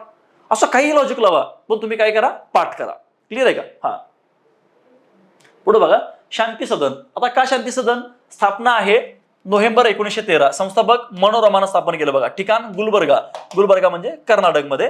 डॉक्टर गोवंडे यांनी ज्वरबिंदू औषध तयार करून लोकांची सेवा केली होती बघा. येतो का विषय लक्षात. मग हे जे काही शांती सदन आहे, या शांती सदनच्या डॉक्टर गोवंडे यांनी ज्वरबिंदूवरती औषध तयार करून लोकांची सेवा केली होती. ज्वर म्हणजे मग त्याला आपण बघा विषम ज्वर असं म्हणतो बघा, ताप येतो. हा ठीक आहे, त्याच्यातच प्रकार आहे बघा हा. परदेशी दौरा बघा यांचा, अमेरिकेला गेले. या अमेरिकेला पेनिसिल्व्हानियाच्या महिला मेडिकल कॉलेजमधील पदवीदान समारंभामध्ये हजर राहिले आहेत. त्यावेळेस त्या प्रिन्सेस जहाजातून प्रवास केला. त्यांनी काय केला? प्रिन्सेस जहाजातून प्रवास केला. कुठं? अमेरिकेला जाताना. या ठिकाणी त्यांनी बालोद्यान शिक्षण म्हणजे किंडर गार्डन पद्धतीचा अभ्यास केला. भारतामध्ये किंवा युरोपमध्ये असणाऱ्या बालोद्यान शिक्षण त्यांनी काय केला? अभ्यास केला. बोस्टन शहरामध्ये भारतातील बालविधवांची कहाणी लोकांसमोर मांडली व या केलेल्या भाषणावर आधारित त्यांनी हाय कास्ट हिंदू वुमेन हे पुस्तक लिहिलं बघा. हाय कास्ट हिंदू वुमेन ही पुस्तक कशावरती आहे? भारतातील बालविधवांच्या वरती आधारित आहे. कशावरती? भारतातील बालविधवांच्या वरती. इथं एक प्रश्न तुम्हाला विचारू शकतो बघा. याला प्रस्तावना कोणी दिली होती? रिचेल बोर्डले यांनी काय केली होती? याला प्रस्तावना दिली होती. कोणी? रिचेल बोर्डले. लक्षात घ्यायचं, बोस्टन शहरामध्ये म्हणजे बोस्टन म्हणजे आता हे आयोग तुम्हाला असा प्रश्न विचारू शकतो बघा की अमेरिकेच्या वास्तव्यादरम्यान पंडिता रमाबाईंनी खालीपैकी कोणता ग्रंथ लिहिला? की हाय कास्ट हिंदू वुमेन म्हणजे भारतातील बालविधवांची कहाणी काय आहे, तिचे प्रॉब्लेम्स काय आहेत, तिथल्या लोकांना सांगितलं. आणि मग तिथल्या लोकांनी भारतामध्ये येऊन काय केला? इथं धर्माचा प्रचार आणि प्रसार केला. धर्माचा प्रचार आणि प्रसार इन द सेन्स धर्मामध्ये असणाऱ्या, आपल्या धर्मामध्ये असणाऱ्या अनिष्ट चालीरीती रूढी परंपरा यांच्यावर त्यांनी टीका केली. काय योग्य आहे, काय अयोग्य आहे हे त्यांनी वारंवार सांगायचा प्रयत्न केलेला आहे बघा. येते कशा लक्षात? हा, प्रस्तावना कोणी दिली? रिचेल बोर्डले यांनी दिली बघा. हा, इंग्लंड बघा, इंग्लंडचा दौरा केल्यानंतर सुरुवातीला अमेरिका, नंतर इंग्लंड. हा, वैद्यकीय शिक्षण घेण्यासाठी रमाबाई व मुलगी मनोरमा आनंदीबाई काय केल्या? मुलगी व आनंदीबाई भगत या अशा तिघी जण गेलेत बघा. वैद्यकीय शिक्षण घेण्यासाठी रमाबाई, त्यांची मुलगी मनोरमा आणि थर्ड पर्सन कोण गेले? आनंदीबाई भगत. म्हणजे रमाबाई, मनोरमा आणि रमाबाई भगत अशा तीन व्यक्ती गेलेत. रमाबाई, पंडित रमाबाई वेगळी आणि रमाबाई भगत वेगळी. तीन व्यक्ती गेल्यात इंग्लंडला शिक्षणासाठी. त्यानंतर कैसरिया हिंद जहाजातून त्यांनी काय केलंय? प्रवास केलाय. इंग्लंडमधील प्रवासानंतर इंग्लंडमधील प्रवास हे त्यांचं काय पुस्तक देखील प्रसिद्ध केलं बघा 1883 ला. 29 सप्टेंबर 1883 रोजी रमाबाई व मनोरमा यांनी बाप्टिस्ट चर्च ख्रिस्ती धर्माची दीक्षा रेव्हरंड कॅनन बटलर यांच्याकडून घेतली. जे आपण सुरुवातीला बघितलं होतं बघा, इंग्लंडमध्ये जे काय बाप्टिस्ट चर्च होतं, या बाप्टिस्ट चर्चचा त्यांनी काय घेतलेलं आहे? ख्रिश्चन धर्म स्वीकारला त्यांनी आणि त्यांच्या मुलगीने. क्लिअर आहे का? लक्षात घ्यायचं हे असं आहे. कैसरिया हिंद जहाजातून त्यांनी काय केलं? प्रवास केला बघा. त्यांचं लेखन बघा, स्त्री धर्मनीती लेखन लिहिलेलं आहे. आता वामंद गोविंद रानडे हे काय तिचे प्रकाशक आहेत. कशाचे? स्त्री धर्मनीतीचे. त्याच्यानंतर उच्चवर्णीय हिंदू स्त्री, हे त्यांनी कधी लिहिलं? क्रांतिकारकारी विचारांचं पुस्तक आई लक्ष्मीबाईंना त्यांनी अर्पण केलेलं आहे. त्यांची जी काय आई होती लक्ष्मीबाई यांना ते काय केलंय? अर्पण केलेलं आहे. युनायटेड स्टेट्सची लोकस्थिती व बायबलचा मराठी अनुवाद त्यांनी केलेला आहे. हिब्रू भाषेचं व्याकरण पण त्यांनी लिहिलंय बघा. हा, लक्षात द्यायचं, हे जे लेखन आहे या लेखनावरती ना विद्यार्थी मित्रांनो हे प्रश्न असतात म्हणजे असतातच.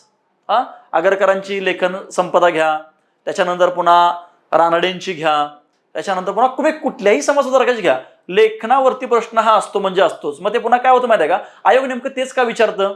आयोगाला लाखो विद्यार्थ्यांतून हजार विद्यार्थी घ्यायचे आहेत. मग ते विद्यार्थी टॅलेंटेड पाहिजेत ना, बरोबर आहे का? आणि मग हे सगळं लक्षात राहिलं अशातला भाग नाहीये. पण यातले जर काही एखाद दुसरी माहिती असेल तर तुम्हाला कळतं की नाही पंडिता रमाबाईंशीच काय आहे हे संबंधित आहे आणि आपण उत्तरापर्यंत पोहोचतो. त्यासाठी तुम्हाला वारंवार PYQs बघावे लागतील. आयोगाने कशा प्रकारे प्रश्न विचारलेले आहेत. समजा आयोगाने विचारलं की खालीपैकी, आयोग काय सगळंच विचारत नाही तुम्हाला, मग आयोग विचारतं की खालीपैकी कोणते ग्रंथ किंवा कोणती ग्रंथ संपदा ही पंडिता रमाबाईंशी संबंधित आहे किंवा नाही. जर समजा आयोगाने तुम्हाला असा प्रश्न विचारला तर मग मात्र तुम्हाला उत्तर देता आलं पाहिजे, बरोबर आहे का? हा, मग समजा आयोगाने तर 4च दिले किंवा 3 दिले तर तुम्ही त्या PYQ मध्ये जे याच्यापूर्वी विचारलेले आहेत किंवा जे अजून शिल्लक राहिलेत ते सगळं तुम्ही त्या ठिकाणी राईट करायला पाहिजे, नोट डाऊन करायला पाहिजे. आणि परीक्षेच्या अगोदर तेवढंच फक्त तुम्ही काय करायला पाहिजे? ते वाचायला पाहिजे बघा. क्लिअर आहे का? हा, माझी साक्ष यांनी आत्मचरित्र लिहिलंय. हे त्यांचं काय आहे? आत्मचरित्र आहे. लक्षात घ्या, माझी साक्ष नावाचं त्यांचं काय आत्मचरित्र 1907 ला लिहिलं. दी टेस्टिमनी 1907 ला लिहिलं. नवा करार 1912 ला लिहिलं. भविष्यकथा 1917 ला लिहिलं. त्याच्यानंतर फेमिनिन एक्सपिरियन्स इन इंडिया त्यांनी काय लिहिलंय? 1897 लिहिलं बघा. 1919 मध्ये स्त्री शिक्षणातील कार्याची दखल घेऊन त्यांना कैसरिया हिंद ही त्यांना काय केली? पदवी दिली. आता लक्षात घ्यायचं, कैसरिया हिंद पदवीची सुरुवात भारतामध्ये 1900 ला झाली आणि 1947 ला हा पुरस्कार बंद करण्यात आला होता. आता कैसरिया हिंद याचा अर्थ असा होतो की भारताचा सम्राट किंवा सम्राज्ञी, महिला असेल तर सम्राज्ञी होतं आणि जर का पुरुष असेल तर तो काय होऊ शकतो? त्या ठिकाणी सम्राट होऊ शकतो बघा. हा, समुद्रमार्गे अमेरिकेला जाणारी पहिली भारतीय महिला आनंदीबाई जोशी, तर समुद्रमार्गे इंग्लंडला जाणाऱ्या पहिल्या महिला पंडिता रमाबाई. हा, हे मात्र लक्षात घ्यायचं, हे महत्वाचं बघा. काय हे महत्वाचं आहे. आता हे काय महत्वाचं आहे लक्षात घ्या की इथं काय सांगितलं बघा की समुद्रमार्गे अमेरिकेला जाणारी पहिली भारतीय महिला, समुद्रमार्गे कुठं, समुद्रमार्गे अमेरिकेला जाणारी पहिली भारतीय महिला आनंदीबाई जोशी, तर समुद्रमार्गे इंग्लंडला जाणारी, कुठं जाणारी, समुद्रमार्गे इंग्लंडला जाणारी. लक्षात घ्यायचं मी काय सांगतोय, अमेरिका आणि इंग्लंड. अमेरिकेला जाणारी आनंदीबाई जोशी, तर इंग्लंडला जाणारी पंडिता रमाबाई. क्लिअर आहे. हा, लक्षात द्यायचं. आता बघा मी तुम्हाला एक गोष्ट सांगतो या ठिकाणी की जर काही ठिकाणी इतिहासाच्या घटनांचा जर तुम्हाला अंदाज लागत नसेल, ते सरळ स्किप करा, डोक्याला ताण करून घेऊ नका. कारण बघा मी तुम्हाला एक सांगतोय, सल्ला देतो, एक चांगला सजेस्ट देतो तुम्हाला, आमचे अनुभव आहेत म्हणून मी शेअर करतोय, ज्यांना पटलंय त्यांनी घ्या. विषय असा आहे की कधी कधी काही न सोडवणं याच्यातून आपल्याला यश मिळतंय. प्रत्येक वेळेस सोडून देणं किंवा प्रत्येक वेळेस मला ते आलंच पाहिजे हा अट्टहास धरू नका. आणि मग या अट्टहासाखाली तुम्ही 100 पैकी 100 सोडवता, त्यातले 80 चुकतात, 20 बरोबर येतात. बरोबर आहे का. मग हे असं नाही होत, याच्या उलट नाही होत, 80 बरोबर 20 चूक अशा नाहीत होत. त्याच्यामुळं काही विद्यार्थ्यांना 56, 58, 62 बरोबर असतात, पण तेवढेच चुकलेले असतात, मध्ये मायनस होतात. मग त्याला काय अर्थ काय सांगा बरं. आंधळं दळतंय आणि कुत्रं पीठ खातंय, अशातली गत त्यांची व्हायची. त्याच्यामुळं काही गोष्टी सोडून देणं हे देखील काय असतं, बेटर असतं. मग जर ताळमेळ नाही लागला तर सरळ ते सोडून द्या, थोडासा त्याच्यावरती अभ्यास करण्याचा प्रयत्न करा. अभ्यास झाला तर ठीक आहे, कारण तुम्हाला इथं कोणत्याही विषयामध्ये PhD करायची नाहीये. हा बघा, आता आपण पंडिता रमाबाई बघितली, आता बघायचे रमाबाई रानडे, महादेव गोविंद रानडे आणि रमाबाई रानडे. हा, लक्षात घ्यायचं. बघा मग इथं कसं आहे, 1862 ते 1924 काय यांचा एकूण कालावधी आहे. याच्यामध्ये बघा स्त्रियांमध्ये पंडिता रमाबाई यांच्यानंतर प्रभावी कार्य करणारे काय एक प्रमुख व्यक्तिमत्व आहे. न्यायमूर्ती रानडे यांच्यासोबत सतत दौरे झाल्यामुळे समाज जीवनाची व स्त्री शिक्षणाची त्यांना माहिती मिळाली. आता हे जे असतं ना, असलं सगळं लक्षात घ्या. बघा हे जे असली वाक्य असतात ना, ही सरळ निग्लेक्ट करायची. हे तुम्हाला माहिती आहे ना, प्रभावित झाल्याशिवाय ते तिकडे गेलेत का, नाहीये. मग इथं बघा स्त्रियांमध्ये पंडिता रमाबाई यांच्यानंतर प्रभावी कार्य करणारी प्रमुख महिला म्हणून. हो बरोबर आहे. हे पण काही गोष्टी कॉमन सेन्सचा भाग आहे की याचा तुम्ही अभ्यास करायचा किंवा न करायचा आहे, पण हे जे फॅक्ट आहे हा फॅक्ट मात्र पाठच पाहिजे, त्याला चॅलेंज नाही. 1882ला बघा, 1882ला पंडिता रमाबाई, काशीताई कानिटकर आणि रमाबाई रानडे यांनी आर्य महिला समाजाची स्थापना केली. काय केली यांनी, आर्य महिला समाजाची स्थापना केली. 1882ला बघितलं होते का ते आर्य महिला समाज, त्या आर्य महिला समाजामध्ये या तिघांचा समावेश आहे. बघा लक्षात घ्यायचं, पंडिता रमाबाई, काशीताई कानिटकर आणि रमाबाई रानडे यांचा काय त्याच्यामध्ये समावेश आहे. हिंदू लेडीज सोशल क्लब एक 1894 मध्ये त्यांनी काय केलंय, पुण्यात स्थापन केलं बघा, आणि स्त्री शिक्षणाचं कार्य केलंय. मग तुम्हाला आयोग असा प्रश्न विचारतो, जे काही हिंदू लेडीज सोशल क्लब आहे हा कुणी स्थापन केला. 1904 मध्ये येरोडा तुरुंगाच्या मानद अधीक्षक, आता काय त्यांना ती पदवी दिली बघा. आपल्याला हॉनरेबल पदवी देतं बघा, हॉनरेबल असतं का ते, डॉक्टर वगैरे, म्हणजे एखाद्या व्यक्तीनं समाजकार्य जरी केलं तर त्या कार्याची पोच पावती म्हणून त्याला ह्या अशा पदव्या दिल्या जातात. त्याच्यामध्ये बघा येरोडा तुरुंगाच्या मानद अधीक्षक म्हणून त्यांना पदवी मिळाली. 1908ला मुंबई येथे पोटगी येथे सेवा सदनची स्थापना केली बघा, बघितलं आपण.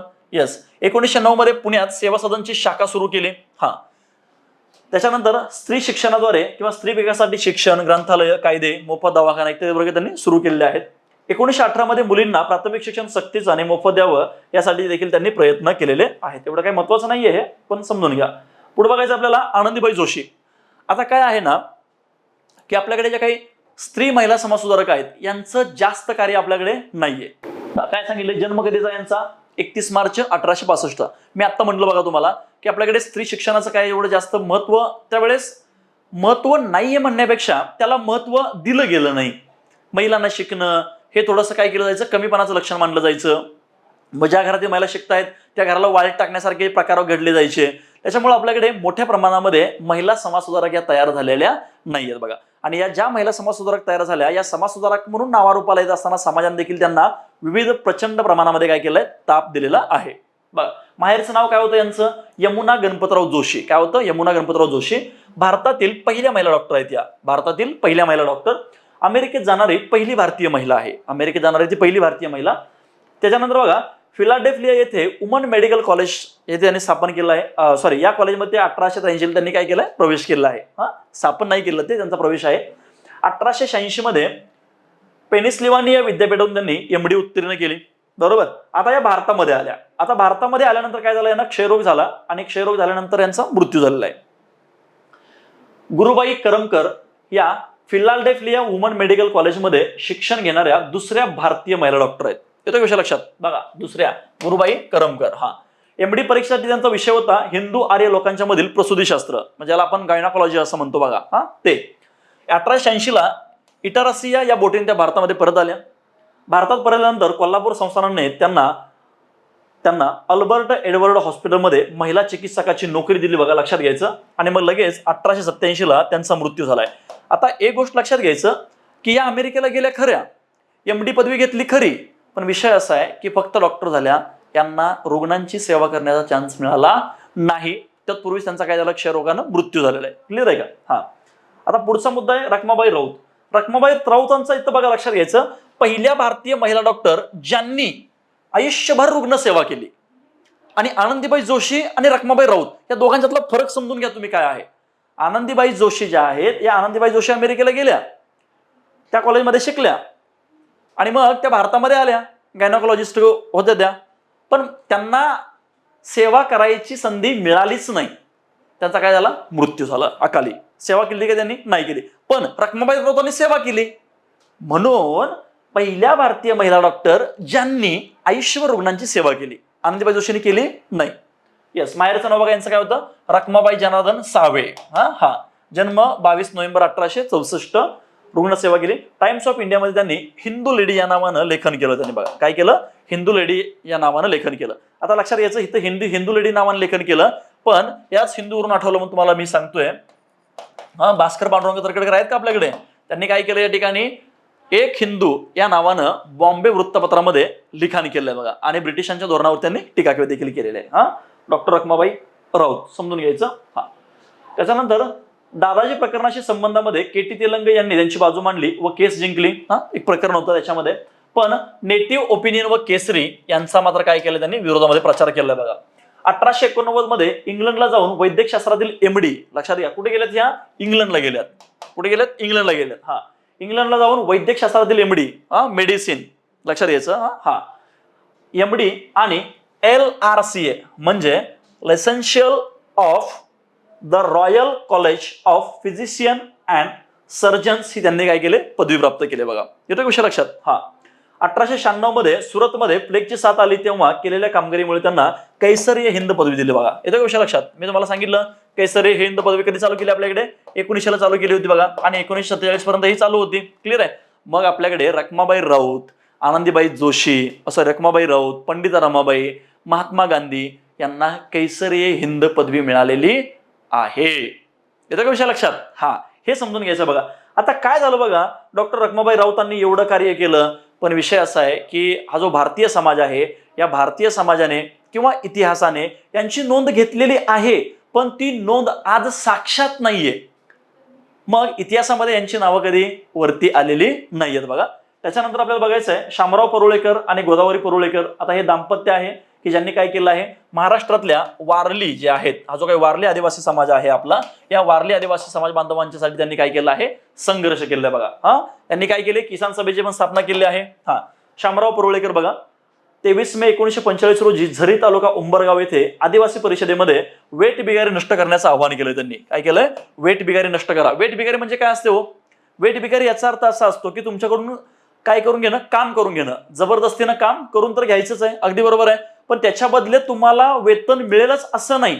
बर, वेतन मिळेलच असं नाही याचा अर्थ असा नाही की वेतन मिळणार नाहीये, वेतन मिळेल पण आणि वेतन मिळणार पण नाही. जरी वेतन मिळालं तरी ते कमी पैसे मिळतील, त्याला वेठ बिगारी असं आपण म्हणतो बघा. लक्षात घ्यायचं. कुठे गेलं बघा, झरी तालुका उंबरगाव ठाण्यामध्ये केलेत हे आदिवासी परिषदेमध्ये. कुणी, शामराव परुळेकर. त्याच्यानंतर तळवाडी गोळीबार प्रकरण बघा. ज्या वेळेस आपण समाजामध्ये काही चांगल्या सुधारणा करत असतो त्यावेळेस काही समाजकंटक देखील त्याच्यामध्ये सहभागी होत असतात, आणि समाजकंटकांना या सामाजिक सुधारणा होऊ द्यायच्या नसतात. कारण जर सामाजिक सुधारणा झाल्या तर त्यांची दुकानं बंद पडतील ना. बरोबर आहे का? हा. आणि मग स्थानिक जमीनदारांनी गोदावरी परुळेकरांच्या जीवाला धोका असल्याची अफवा पसरवताच 10,000 आदिवासी बांधव संरक्षणासाठी आले व जमीनदारांनी पोलिसांना बोलवून त्यांच्यावरती गोळीबार केला. बघा, कोणाचा जीव धोक्यात आहे? गोदावरी परुळेकरांचा जीव धोक्यात आहे असं त्यांनी सांगितलं. क्लिअर आहे? आणि मग लक्षात यायचं, शेवटी धनासाठी लोक येणारच ना. ज्यांनी जर समजा माझ्यासाठी कोणी एखाद्याने चांगलं कार्य केलं असेल तर मी, जर मला कळलं की त्यांच्या जीवाला धोका आहे तर मी जाणारच आहे. तुम्हीही जाणार आहे. तुमच्यासाठी ज्यांनी कार्य केलं त्यासाठी जाणार का नाही? तुम्ही जाणार ना. मग सेम या ठिकाणी असं आहे बघा. हा, जेव्हा माणूस जागा होतो हा गोदावरी परुळेकरांचा काय आहे? प्रसिद्ध ग्रंथ आहे बघा. त्याच्यानंतर आपल्याला बघायचं आहे ताराबाई मोडक यांनी प्रथम बोर्डी व नंतर ठाणे जिल्ह्यातील कोसबाड येथे काय केलं आहे? शैक्षणिक कार्याला सुरुवात केलेली आहे. कार्य बघा यांचं काय आहे? आदिवासींच्या मुलांसाठी अंगणवाड्या सुरू केल्या, कुरणशाळा प्रयोग केला, प्रत्यक्ष कार्यातून शिक्षण दिलं, तांत्रिक व्यवसाय म्हणजे जे काही टेक्निकल व्होकेशनल एज्युकेशन आहे हे देखील काय त्यांनी देण्याचा प्रयत्न केलेला आहे. हा, लक्षात आहे. आता जे काही ताराबाई मोडक, अनुताई वाघ, गोदावरी परुळेकर वगैरे आहेत, या आदिवासी महिला चळवळीशी संबंधित आहेत. कशा संदर्भात आहेत? आदिवासी चळवळीशी संबंधित आहेत. बघा, लक्षात घ्या. अनुताई वाघ नाशिक विभागातील चांदवड पिंपळगाव या खेड्यामध्ये त्यांचा जन्म आहे, किंवा या ठिकाणीच त्यांनी प्राथमिक शिक्षिका म्हणून त्यांनी 3 वर्ष नोकरी केली. त्यानंतर 1933 मध्ये त्यांनी पुण्यातून हुजूरबाग येथे प्राथमिक विद्यालयामध्ये नोकरी केली शिक्षिका म्हणून. त्यांचं प्रेरणास्थान कोण होतं? हे ताराबाई मोडक. लक्षात घ्यायचं. हा, मी काय सांगतो बघा, ताराबाई मोडक आणि अनुताई वाघ या दोघांच्यातलं पहिलं कुणी कोणाची प्रेरणा घेतली हे महत्वाचं आहे. अनुताई वाघ यांनी ताराबाई मोडकांची प्रेरणा घेतलेली आहे. ताराबाई मोडकांनी अनुताई वाघची नव्हे. येतो विषय लक्षात? हा. ठाणे जिल्ह्यातील कोसबाड येथे आदिवासींसाठी कोसबाड प्रकल्पाच्या ते निर्मात आहेत. कोसबाड प्रकल्प आहे बघा. हा, ते जरा सर्च करून बघा, त्याच्यामध्ये खूप माहिती मिळेल तुम्हाला. अनुताई वाघ यांचा प्रसिद्ध ग्रंथ कोसबाडच्या टेकडीवरून आहे बघा. हा, कार्य बघा, आदिवासींच्या मुलांसाठी बालवाड्या, काय काय केले कार्य? मुलांसाठी बालवाड्या, पाळणा घरं, अंगणवाड्या, बालसेविका ट्रेनिंग कॉलेज, प्राथमिक शाळा, प्रौढ शिक्षण वर्ग इत्यादी उपक्रम काय केले? त्यांनी चालू केले. हे काय एवढं महत्वाचं आहे आपल्यासाठी, पण माहिती असावं तुम्हाला. कार्यासाठी बघा पुरस्कार गेला. महाराष्ट्र शासनाचा दलित मित्र पुरस्कार मिळाला 1975 ला. आदर्श शिक्षिका पुरस्कार 1972 ला मिळाला. जमनालाल बजाज पुरस्कार मिळाला 1985 ला. भारत सरकारचा पद्मश्री मिळाला 1985 ला. इचलकरंजीचा माय फाउंडेशन पुरस्कार मिळाला 1978 ला. हा, त्याच्यानंतर पुन्हा 1980 ला आदर्श माता पुरस्कार मिळाला, सावित्रीबाई फुले पुरस्कार मिळाला आणि नंतर बाल कल्याण राष्ट्रीय पुरस्कार मिळाला. तर अशा प्रकारे आपले असणारे जे काही सगळे समाजसुधारक आहेत, हे सगळे समाजसुधारक जे परीक्षेच्या दृष्टिकोनातून आपल्यासाठी महत्वाचे आहेत हे मी घेतलेले आहेत. या समाजसुधारकांच्या मध्ये अनावधानानं जर का काही चुका झाल्या असतील तर त्या या ठिकाणी माझा नंबर आहे, त्याच्यावरती तुम्ही काय करू शकता? मला विचारू शकता. येतो का विषय लक्षात? बघा, काय काय वेळेस काय होतं ना की तुम्ही अभ्यास करत असताना तुम्हाला काही रेफरन्सेस सापडत नाहीत, मग तुम्ही 1-2 पुस्तक करून काय करता? ते जज करायचा प्रयत्न करता. बरोबर आहे का? तसं नाहीये ते. मग आमच्यासारखे लोक काय करत असतात, ज्यांनी विद्यार्थी दशेतून अभ्यास करत असताना जे सगळं अनुभवलेलं आहे किंवा जे जास्त रेफरन्सेस यूज केले आहेत, त्या जास्त रेफरन्सेस मधून ही माहिती त्यांनी घेतलेली असते. त्याच्यामुळं याच्याबद्दल जर का काही तुम्हाला डाऊट्स असतील तर या ठिकाणी काय आहे? नंबर आहे माझा, हा माझाच नंबर आहे 9322590753. हा तुम्ही काय करू शकता? मला बिंदासपणे कॉल करू शकता आणि मेसेज करू शकता. ठीक आहे, थांबूया आपण या ठिकाणी. तो भेटूया लवकरच. तोपर्यंत नमस्कार.